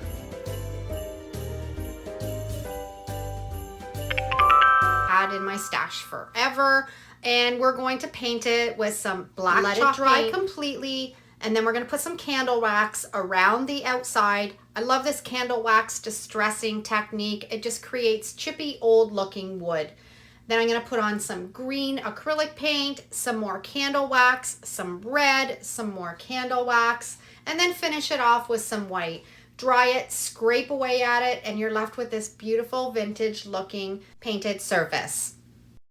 Now I want this circle to be raised up a little bit, so I've got this piece of 2x4. We're going to glue it to the bottom of that wooden circle and then paint everything black underneath. Now I'm going to add my graphic to this using my Mod Podge reverse graphic transfer method, printing this off on my LaserJet printer, making sure to reverse it, and then adding it onto the circle, letting it sit for 24 hours, and then dampening it with a little bit of paper, rubbing off the paper. We've got a beautiful graphic that we can leave out for Santa so he can have a cookie, some carrots for his reindeer set out. Now I'm going to put 2 little handles on either side and I'm going to glue them on with some E6000. And this is a cute little tray that we've created to put out on Christmas Eve for Santa. Is this tray that I found at the thrift store. It was just a cheap silver tray. I spray painted it with some primer, and then once it was dry, I painted on top of that some white chalk paint, and then I distressed all around the edges just to have that silver pop through. Printed off my graphic on my LaserJet printer, making sure to reverse it, and now I'm putting on my Mod Podge mat. We're going to then flip it over, get all the bubbles and wrinkles out, and set it aside and let it dry for 24 hours. If you've never tried this technique, you need to give it a try. You don't need to have a Cricut or stencils to put beautiful graphics on your DIY projects. It does take a little bit of practice, but once you get the hang of it, the possibilities are endless.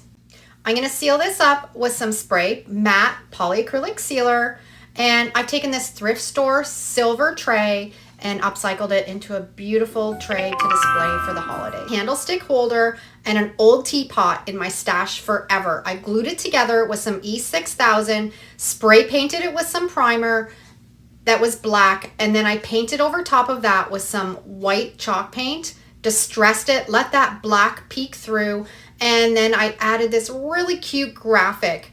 And same process as before. All you need is a printer, Mod Podge, paint, and some paper, and you don't even need a LaserJet printer. This technique, if you're really careful, will also work with an inkjet printer, and I have a comparison video between the inkjet and the LaserJet, and you can check that out if you're having a little bit of trouble with your inkjet doing this transfer method, and it might guide you along and give you some help. I'll put the link down below to that video and you can check it out after you watch this one. And isn't this so cute? I love just rooting through my thrifted stuff that I've collected and put aside, and then putting pieces together to create unique DIYs. And I think this candlestick holder and the little teapot mesh together beautifully. I'm going to add a little pop of color to this one too, just adding some red acrylic paint to the poinsettia berries, and then painting those leaves a little bit of green acrylic paint.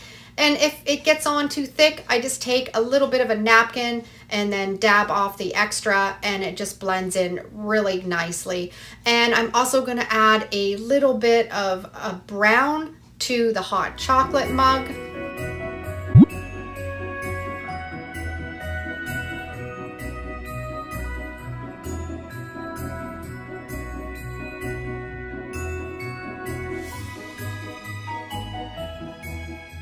Once everything's completely dried, I'm going to seal it all up with that polyacrylic sealer, and I think this might be one of my favorite Christmas DIYs that I've made this year.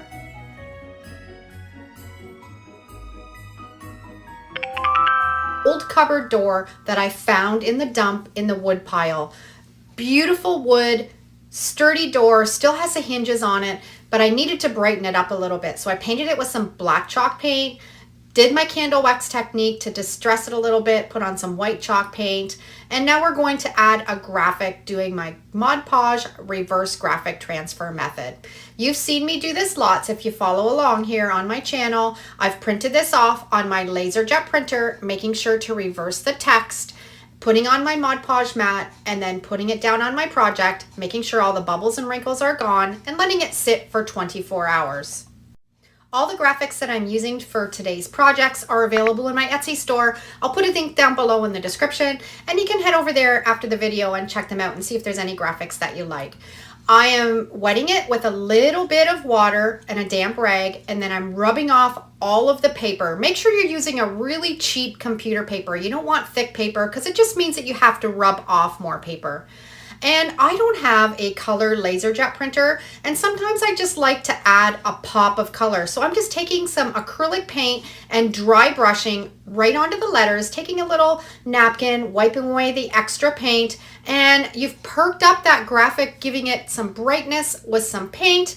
I just love being able to do this. Dry brushing on some red onto the little car. I think it really makes this graphic pop. I love the result of it. After everything has dried really well, I'm going to seal it up with a spray polyacrylic sealer, and I've taken this cabinet door that I found in the dump and upcycled it into this beautiful framed Christmas sign that I made with some chalk paint, some Mod Podge, and my printer.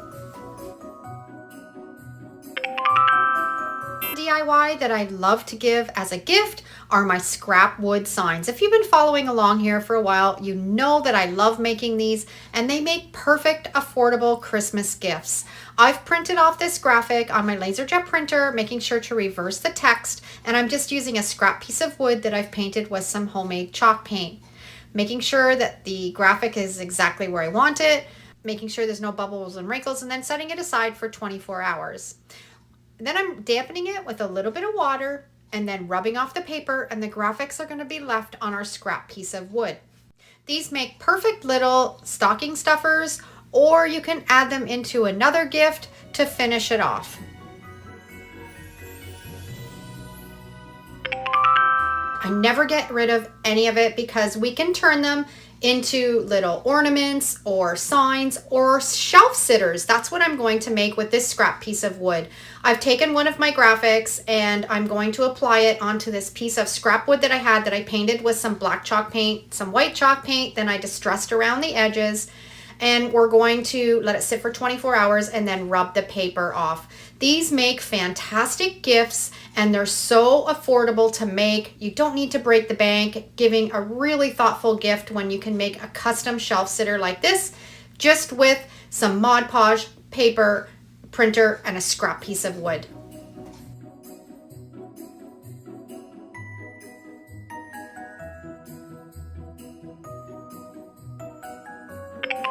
This was just a piece of pine left over from a construction site. I did the same painting technique as the last one. Some black chalk paint, white chalk paint, distressed around the edges, applied the graphic. I'm letting it sit for 24 hours. Now, when you're doing this technique, it's never perfect. You're always gonna have little bits of the graphic they're gonna rub off, but I just think that adds to the character and it gives it that rustic feel. And again, I wanted to add a little pop of color to this one on the Christmas trees on either end. So I'm just gonna dry brush on some of that acrylic paint, just dab off the extra paint with a little bit of a napkin, and it just gives that little pop of color if you don't have a colored LaserJet printer.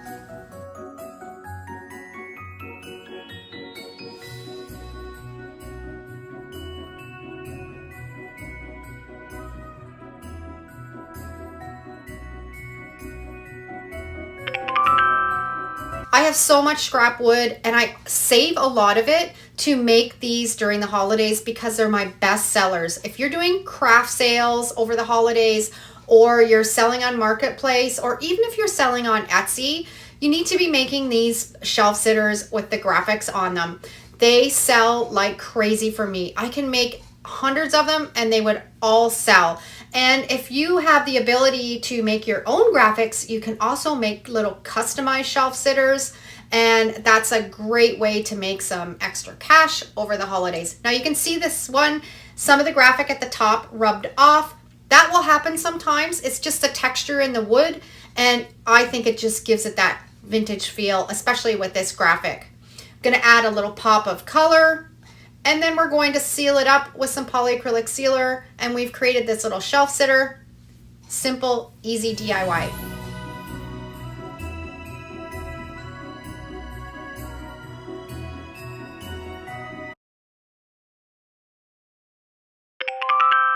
You need to try this technique using Mod Podge.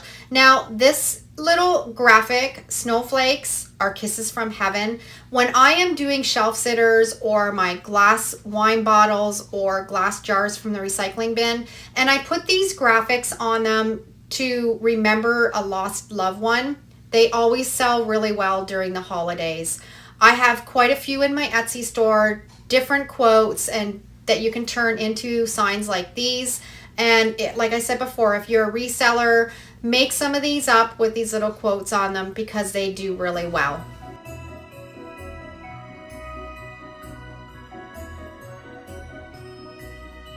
So as you can see from all of today's DIY projects, Mod Podge is a fantastic product. If you don't have any in your crafting stash, make sure you grab some. Next project, I'm using some scrap MDF or pressboard. I actually get this at my Home Depot. They have a bin where you can pick up scrap pieces of wood and it's all free. So I always grab it when I see it because you can always use it to turn it into ornaments. I'm gonna do my Mod Podge reverse graphic transfer method. You've seen me do this lots. I've printed off these graphics on my LaserJet printer using Mod Podge, and I've sized them for each of these pieces of wood. If you make these graphics yourself, you have to make sure that you reverse the text, or when you do this technique, your lettering will be backwards. All of these graphics are available in my Etsy store. And again, I'll put the link down below in the description and you can grab them if you want to make some of these for yourself.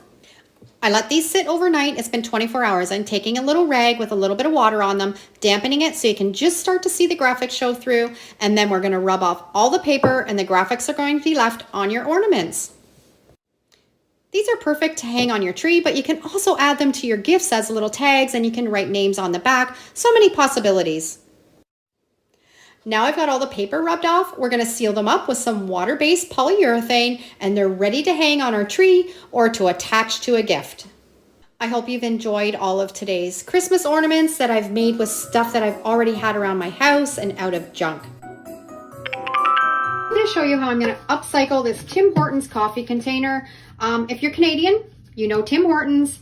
It's very popular here. I have all kinds of these canisters and I hate throwing them out. So I'm going to upcycle this one into a Christmas cookie container. I've got a scrap piece of wood that I'm going to use. I want to make a wooden top for it. So I'm going to take the lid off of the coffee canister, place it on the wood, and then draw the circle into the wood. And then I'm going to take my jigsaw and I'm going to cut that circle out. You have to just go really slow and take your time as you're cutting it out. It is a little bit hard to get around all of the corners, but hang tight. It's really going to bounce around here. My camera on the floor is not friendly with the jigsaw going. And then I'm going to take my sander and sand it all down nice and smooth. And that's going to be the wooden lid for the top of my cookie canister. I've got some Minwax wood stain. This is the golden oak. And I want to put a coat of stain on this lid that I'm going to put on the top of the coffee canister.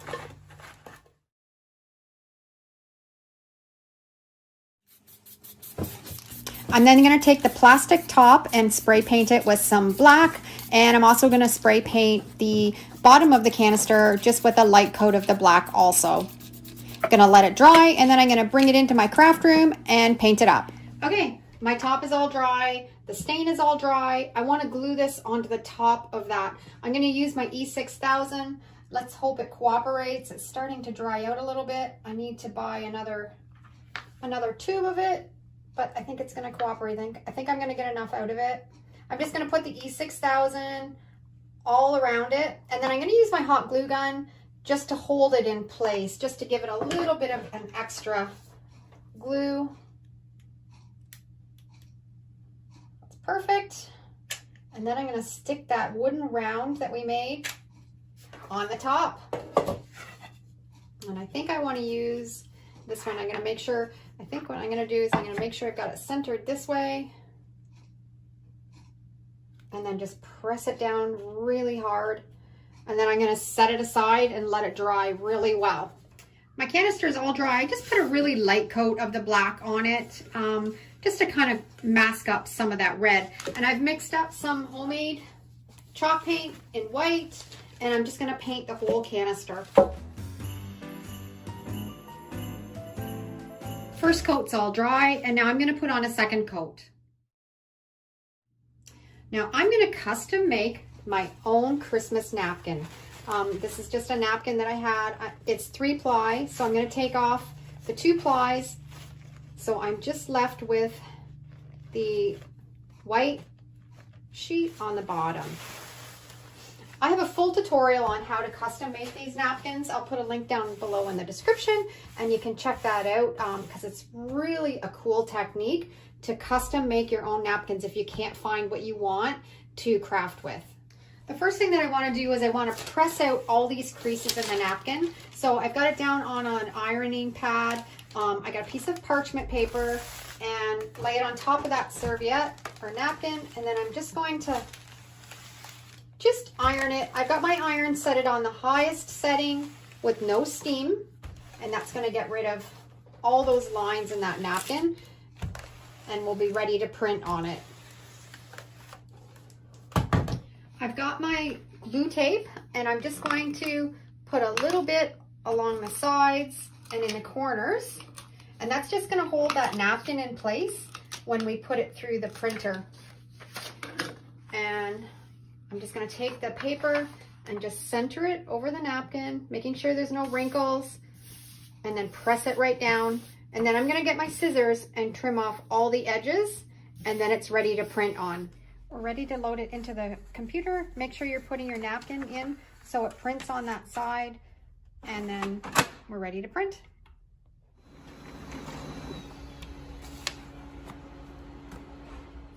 We're going to do the water transfer method. I printed off on my napkin, and I'm just going to trim it off and cut it almost to the size that we're going to need. And I love using this technique because it blends right into the paint, and there's no wait time. You just put it on and it's finished. And we're just going to take the napkin off that piece of paper. And as you can see, now we've printed our own custom napkins. Now when doing this, I've just got a plastic sleeve, and you want to put your graphic facing down. So when you pick it up, you can put it on your project. So we're going to put it face down. And then you're going to take a little bit of water. I just have a little bit of water in a dish and a little rag, and you're just going to just kind of soak that just really carefully until the napkin is completely wet. And you're just going to very carefully get any wrinkles or bubbles out. And that looks pretty good. And then what I like to do, I like to make the edges of the napkin kind of rough.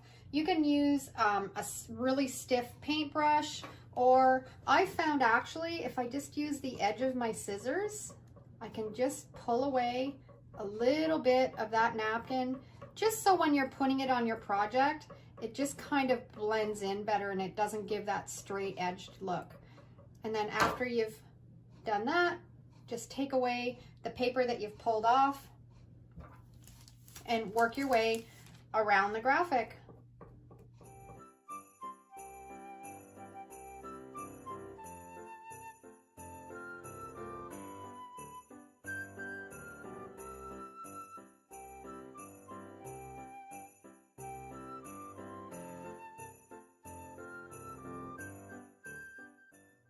Now we're ready to put the graphic on the coffee can.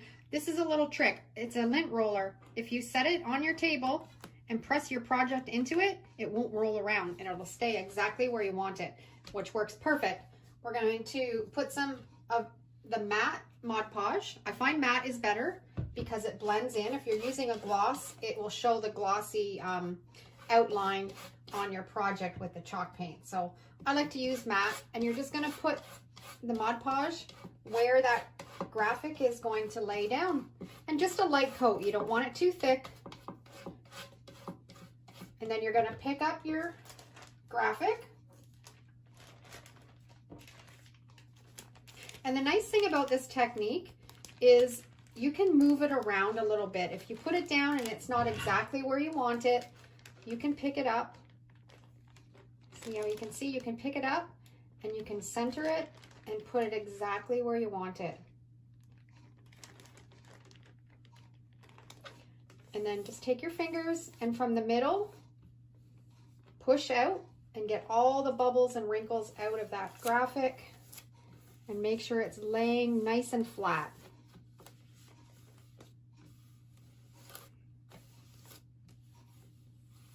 And then once you've got all the bubbles and the wrinkles out, you can just very carefully lift away that plastic sheet and your graphic is on your project. I then just like to take a paintbrush and just go around the edges and press all of those little edges in and make sure it's laying nice and flat. This is such a quick and easy way to do graphics. You don't have to rub anything off. You don't have to buy any expensive vinyl. All you need is just a napkin and the bottom sheet of it. Now I printed this off on my LaserJet printer. You can also use an inkjet printer. The LaserJet printer, the ink won't run. If you're using a laser or inkjet, you may have a tendency for your ink to run a little bit. So what I would do was before you put the napkin on your project, I would spray it with a little bit of hairspray to set that ink into it. Let the hairspray dry and then do this process. I've brought the container out into my shed because I want to give it a really good top coat that you can wipe down with a damp cloth. I'm going to use this engine enamel. It works really well and gives it a really hard seal. You can find it at automotive stores. It's on Amazon, and you can also, if you're in Canada, find it at Canadian Tire. And it'll just allow you to wipe it down and be a little bit more durable if it's in the kitchen. I've taken a lid from another container and put it on the top because I don't want it to get in the inside. And I'm just going to give it a couple coats and let it dry. And then it'll be all ready to put the lid on and fill with some cookies. In order to keep the lid a little bit more secure on the piece of wood, I've got some little tiny screws, and I'm just going to put a couple. I'm going to put 3 in the lid just to keep it in place better for when you're taking the lid on and off. And I'm just going to screw them right down into through the lid into the piece of wood, and it'll just help it from peeling off in case your glue doesn't stay put. I have this old handle in my stash. I think it's going to work perfect on top of this, and I've got a couple screws, and I'm just going to screw it right into the top of the lid, make sure it's centered where I want it, and just screw it down in. You want to make sure you're picking screws that aren't going to go right through into the plastic. You just want it to stay in the wood. And there you have an upcycled coffee canister. And it was so easy to do, and I love when I can take things out of the recycling bin and make something new and pretty. I left the screws on the top, just the original color. I kind of think it gives it a nice rustic feel. I just used a scrap piece of wood that I stained for the top. Make yourself napkin graphics. So easy. So save those coffee containers and make them into some pretty Christmas decor.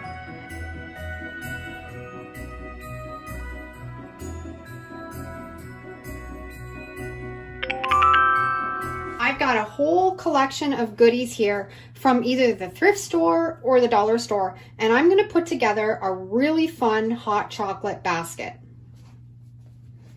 This is going to make a fantastic gift for Christmas, and I'm just going to show you some of the stuff that I've got that I'm going to put together in the basket. I picked up these little spoons at the dollar store, Dollarama. They were $3.50. Some candy canes, a nice fluffy pair of gloves. I picked up a scarf at the thrift store. I've washed it. It's nice and clean and pressed. And I also picked up this basket at the thrift store. I've got some hot chocolate. I've got some cookies, some marshmallows, some little bags, and a cookie jar that I picked up at the dollar store, some vintage mugs that I picked up at the thrift store, and this adorable little mug I picked up at the thrift store for 49 cents. And I've also got a piece of wood that I'm going to put a sign on. So let's get started and put this basket together. I've just got a scrap piece of wood. It's just a piece of pine. Painted it with my homemade stain in brown, and then I put a coat of my white homemade chalk paint on top. And this is the graphic that I designed. Hot chocolate served here. This is the graphic, and I had to print it out reversed to do the Mod Podge reverse graphic transfer. That's the type of sign that I'm going to make. So I'm going to do the Mod Podge reverse graphic. If you've been following along, you know that I love that way to make signs. Reversed it, regular computer paper, and I'm just going to put on just a light coat over the whole graphic, and then we're going to set it aside, let it sit overnight and dry, and then once it's dry the next day, we're going to rub the paper off, and we're going to be left with a fantastic hot chocolate sign.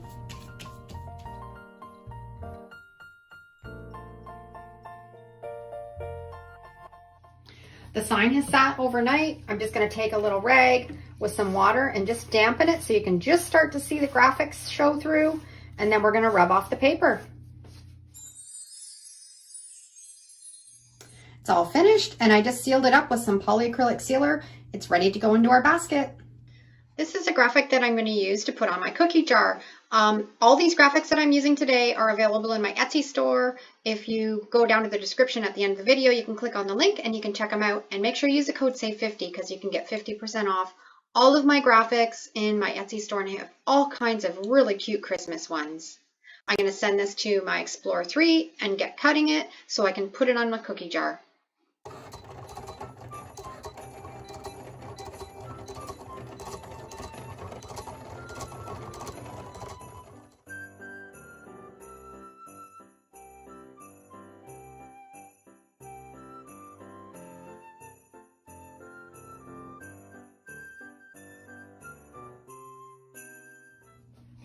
I got the graphics all done on the cookie jar, and the lettering at the bottom was a little bit too small to read, so I cut that out and I just used this portion and the flourish, and I'm going to fill it up with a couple cookies. I think these are going to make perfect hot chocolate mugs. They're vintage from the thrift store. They were, I think, 75 cents each, and I love them. This is a graphic that I'm going to use on the mugs, hot chocolate. I've put it in my design space, and now I'm going to send it to my Explorer 3 cutter and get them cut and put them on the mugs.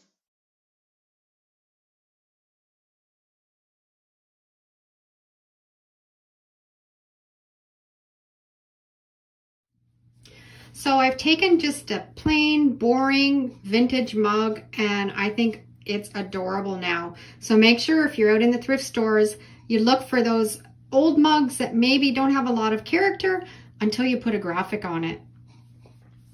Now this cute little mug, I'm going to turn it into a candle. I'm going to put a really cute little snowflake on the front, and I'm going to take it outside and spray paint it black. I've picked out a little snowflake graphic. I've put it in design space, and I'm going to send it to my Cricut to cut it for my little candle that I'm going to make. I got the little cup all spray painted black, and this is just perfect. The votive fits right in there for a little candle, and I cut a little snowflake on my Cricut to put on the front of the mug. I'm just gonna put the little snowflake on, just center it right where I want it, and it's gonna look so cute in that little basket with all the hot chocolate goodies. Peel off the transfer tape. Look at that, a little candle holder. Now we're ready to put everything all together. I'm gonna take the scarf and just kind of drape it so it looks nice and pretty in the basket. And then I'm going to add the cookie jar. And we've got these, our hot chocolate mugs. I'm gonna take a couple of these packets that I bought at the dollar store and add them into the hot chocolate mug. And then one of the little spoons that I picked up and just kind of set it in the little mug. Oh, I didn't realize we've got 4 in there, so I can do another project. I thought there was only 2. We're gonna add another little mug, put a couple more of the hot chocolate packets in that with a little spoon. We're gonna tuck in the little gloves, the nice feathery gloves that'll be nice and cozy to drink your hot chocolate with, and maybe just nestle it in behind.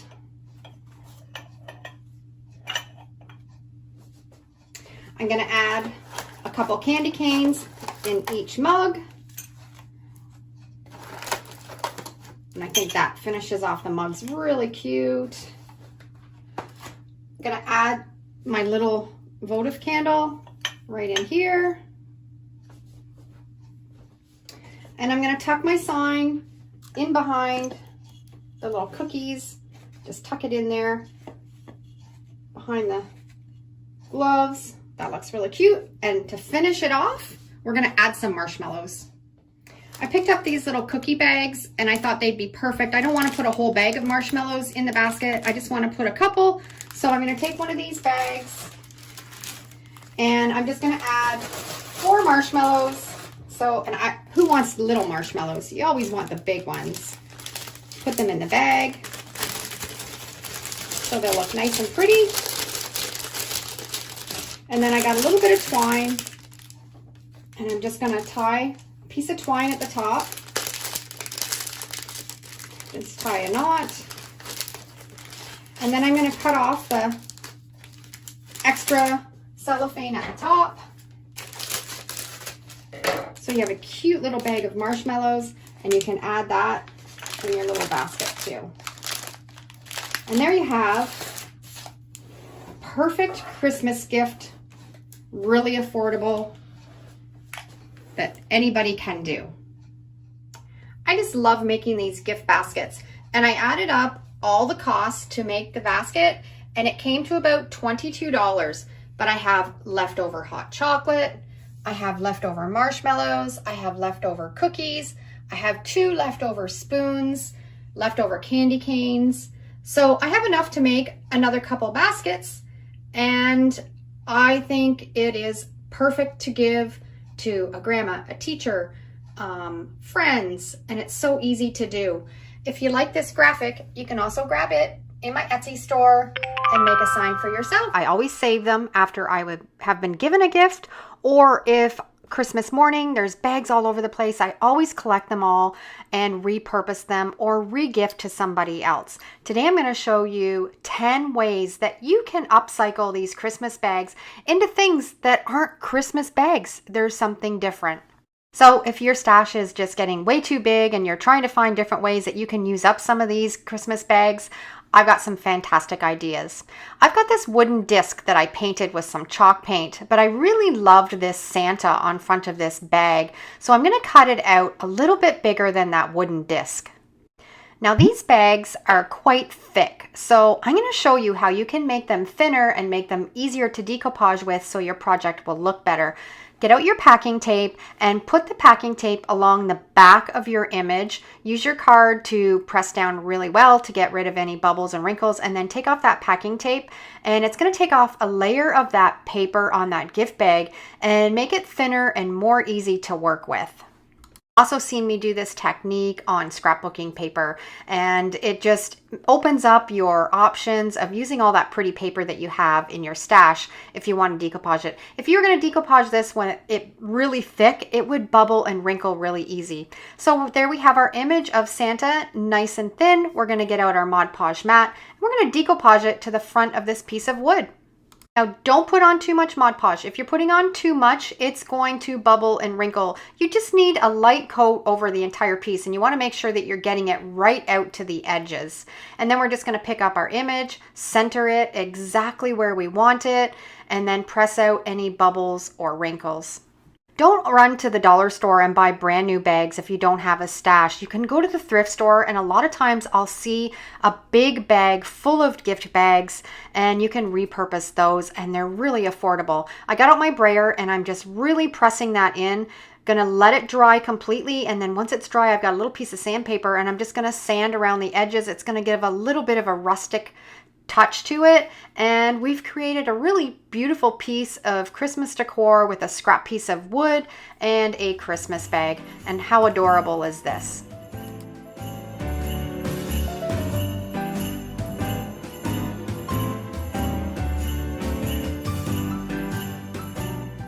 Next DIY that you can do with a Christmas bag is make your own card and envelope.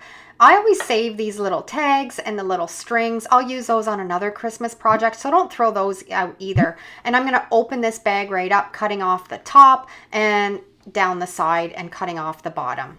Sometimes those bags get a little bit ratty after using them 3 or 4 times, so this is a great way to repurpose them, and you can cut off those bits that are wrecked and turn them into a couple cards and envelopes. I have a full tutorial on how to make DIY envelopes. I'll put the link to that down below in the description because it's really detailed. But what you want to do is you want to cut a piece of that gift bag in a square. As long as it's 10 by 10, 8 by 8, it doesn't matter. It just depends on how big you want your envelope to be. You can customize it. And I'm just going to cut it so it's a perfect square, and then we're going to start folding. If you don't have any Christmas bags, again, you can always use just a piece of Christmas scrapbooking paper to do this DIY. Now you're going to take those 2 corners and put them right in the middle. Press down that crease. You can also use a bone folder to make a nice crisp line. Envelopes are so easy to make from any type of paper, and once you get the hang of it, you'll have so many you won't know what to do with them. And then you're going to bring the bottom up to the top. We're going to use a ruler. We're going to put a crease in it, and then we're going to fold it under. We're getting really close to having this envelope done, and these are so pretty to put together from leftover gift bags. Once we have them all creased really well, we're going to now fold down that top flap of the envelope, making a crease, and then we're going to fold it down, and then we're ready to glue it all together. That's how easy it is to put an envelope together. Now this is my favorite paper crafting glue. I'll put a link to it down below in the description. We're going to put a little bit on the inside of that flap and along the edges of that envelope. Once you have it all on, we're going to fold that flap down and fold up that other piece, and we basically have put an envelope together that quickly. Now we want to make a card for the inside, so I'm just going to measure the size of the envelope, and then we're going to double that so we can fold it over into a card and it's going to fit into the envelope.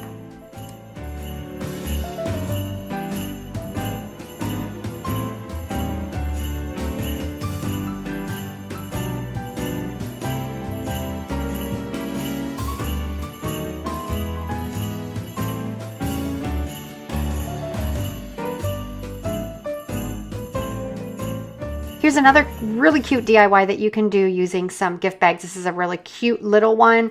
I love the reindeer on it. We're going to take the bag apart, taking out the bottom, and we're going to cut out those 2 panels that have the reindeer on them.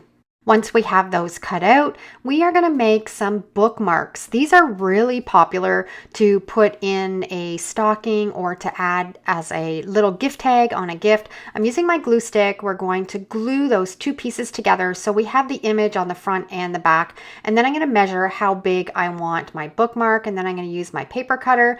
I'm going to be able to get 2 bookmarks out of this bag.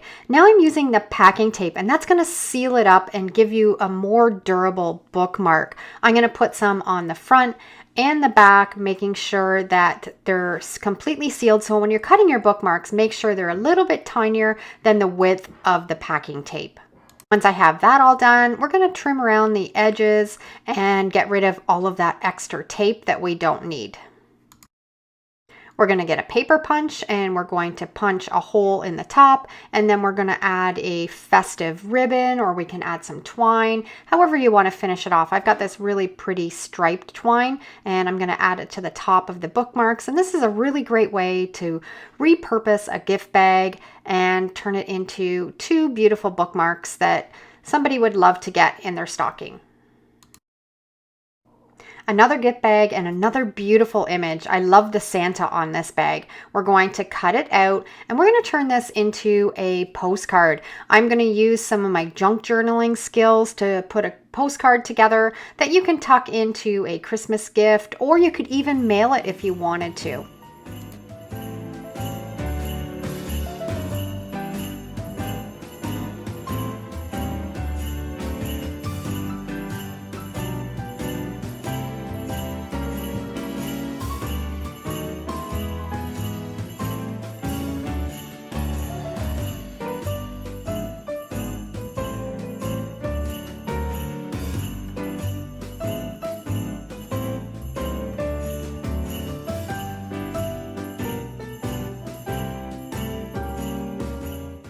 And you can never have enough gift tags. I actually found this punch at a thrift store years ago. I use it so much. I make gift tags for everything with scrap paper that I have laying around. I'm just going to punch these out of a gift bag that I saved, put a hole in the top, run some twine through. You can write on the back. Fantastic gift tags. Another gift bag that I had that has the same image on the front and the back. We're going to deconstruct, take all the ribbon out. We're going to save that for another project, or you can even use these to use on the top of your tags that we just created in that other project. We're going to cut it out and we're going to make placemats. Really fun DIY to do with kids if they want to have some placemats to do some Christmas crafts at the table, or just to set up your table and put your dinnerware on top of it, and it just adds that festive feel. I'm going to iron it a little bit so they're nice and flat, and then I'm going to get out my page protector. I always find this at the dollar store, and it's really great for projects like this because it's going to seal this up and allow it to be wiped down with a damp rag if you need to, if you're using it with food at your table. You're just going to cut that page protector just a little tiny bit bigger than that image that we cut out of the bag. And then once we have it cut out for the front and the back, we're going to peel away that page protector and then really carefully lay it on top of that piece of the bag that we cut out. You want to make sure you have it just overhanging just a little tiny bit so it makes a nice edge and smooth out any bubbles and wrinkles. Just take your time while you're peeling it off. And you can imagine the possibilities with so many gift bags that you can turn into beautiful placemats to add at your table at Christmas time.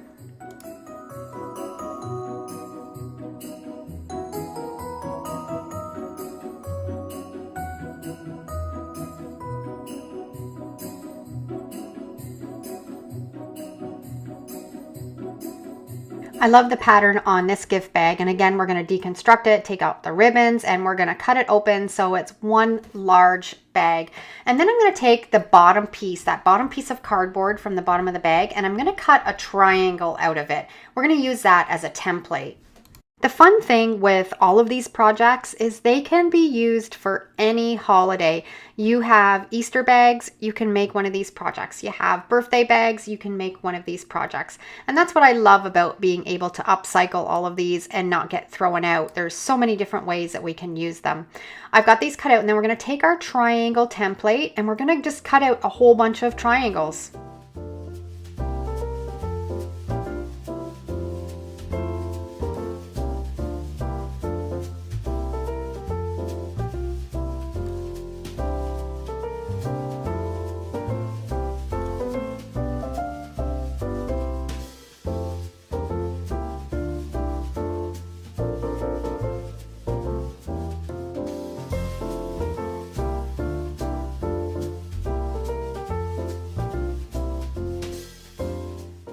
Once I have all those triangles cut out, we're going to hold them all together with a paper clamp, and then we're going to get our hole punch, and we're going to punch 2 holes in the top of each triangle. And we're going to do this to each triangle, and then we're going to string some twine through these, and we're going to turn these into a beautiful garland that you can hang over top of a door or on a mantle. So many possibilities, and you've got beautiful paper from a used gift bag that you can turn this into.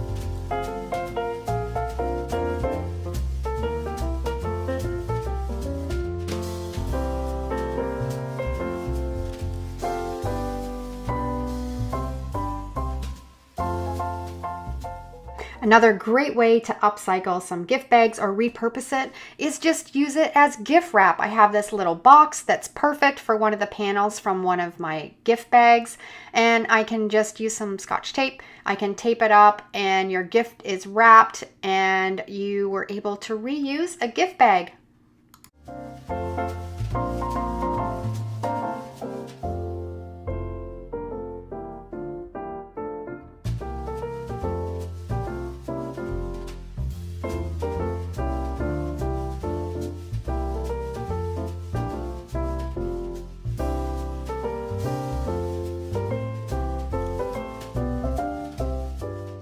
Got lots of brown paper bags.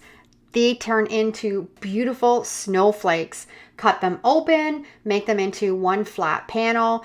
Get your template to make snowflakes, or just get creative with the kids and you can make them all different. But this is a great way to use up some of those gift bags, and you can string through the top, hang them from your tree. So many possibilities, but it's a great way to upcycle these brown paper bags. And you can also use the gift bags that have patterns on them too, and they'll turn into beautiful snowflakes.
This is just a super simple way to upcycle those gift bags, but so easy.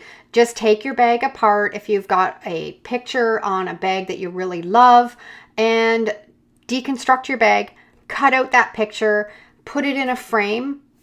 Beautiful way to make new Christmas decor from a Christmas bag that you've upcycled or repurposed and saved. I hope you found some inspiration here and you've got some Christmas bags that you can turn into decor. Thanks for watching. Have a great day, and we'll see you in the next video. Let me know down in the comments which one was your favorite. Take care. This old VHS cassette holder. The tape was missing, so we're going to work with the paper insert from inside. I'm going to cut the spine away from the front and the back. I'm sure at some point you've had a VHS cassette holder where the tape was missing and you just ended up throwing it out. I'm going to show you how you can create a beautiful gift with these paper inserts. So now I've got the 3 pieces cut out. We are going to get our page protector. I picked this up at the dollar store. It's just clear film, and I'm going to cut it to size and cover the front and the back pieces. If you don't have any of this page protector, you can also use packing tape and just layer it across the top and then trim around the edges.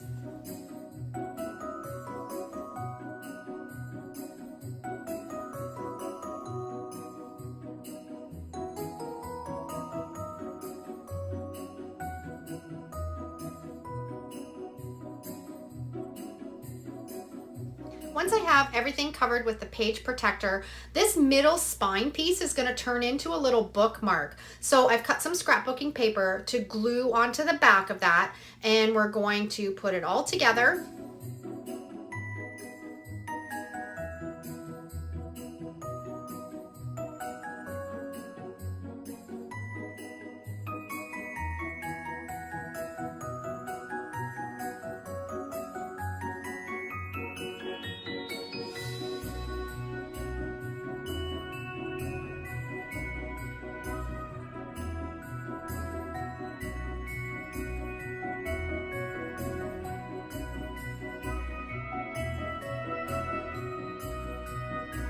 Now, once we have everything all covered with that page protector, we're going to turn this into a little journal. I have just recently bought this spiral book binder off of Amazon. Absolutely love it. I am turning everything into little notebooks and journals and junk journals. I'll put the link down below in the description for this one that I have. The possibilities are endless for making paper projects with this. So I've just cut the holes in it for the spiral to go through, and I have this little corner punch that I like to use. It just finishes off the edges really nice and rounds them.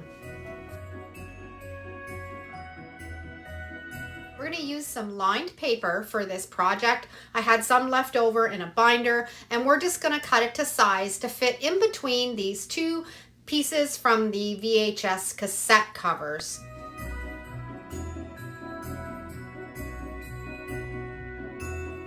And once I had them cut to size, I put them in the punch and put the holes in for the spiral binder for it also.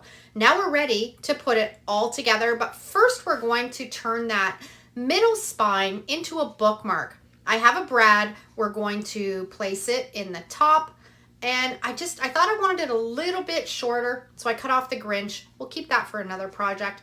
Added the brad and a little piece of ribbon. And now we're ready to put the spiral binding in this little journal.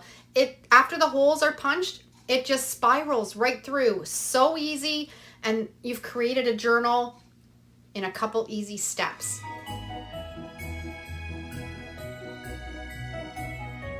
Trim off the ends with a little pair of pliers. And we have created a beautiful journal from a VHS cassette holder that was missing the tape. My daughter is absolutely going to love this. Now we have the clamshell case left over. We're going to upcycle it. I'm going to cut a piece of paper the same width as the clamshell, and we're going to print on it. I put it through my printer and printed this beautiful graphic. The graphic's available in my Etsy store. If you want to grab it, I'll put the link down below in the description. Because we had to cut it the same size as a sheet of paper, it didn't quite fit to the end. So I cut another little strip to put in there, and it matched up perfectly, and we wouldn't even know that it was too short. So now we have a clamshell container that you can fill with little trinkets or a little gift. And it's an original, one-of-a-kind gift box that I'm sure somebody would love to receive. So we have upcycled that VHS container into a little journal, a bookmark, and a little gift box to give to someone for Christmas. Or tray, and a couple things that I picked up at the thrift store. Breaking out my Cricut for this, we're putting on some permanent vinyl on these pieces, and we're going to clean everything up with some rubbing alcohol and then apply the graphics. For the little bowl, I've gotten this carrot graphic We're going to lay it right on the front and then make sure we've got it pressed down really well. Peel off that transfer tape, and then we have carrots left on our little bowl. Then we're going to add milk onto a little cup, and same thing, the transfer tape, rub it, pull the transfer tape away, and then we're going to add a cookies graphic on this little cookie container. And for the tray, I printed off a Merry Christmas on the and then take the transfer tape off, and we have that left on the tray. And we have another different idea to leave treats out for Santa on Christmas Eve. I hope you got some inspiration from today's video. Thanks for watching. Have a great day, and we're gonna see you in the next video. And if you love this video, I'm sure you're gonna love this next video I have right here. It's fun, and I think you're gonna enjoy it. Take care.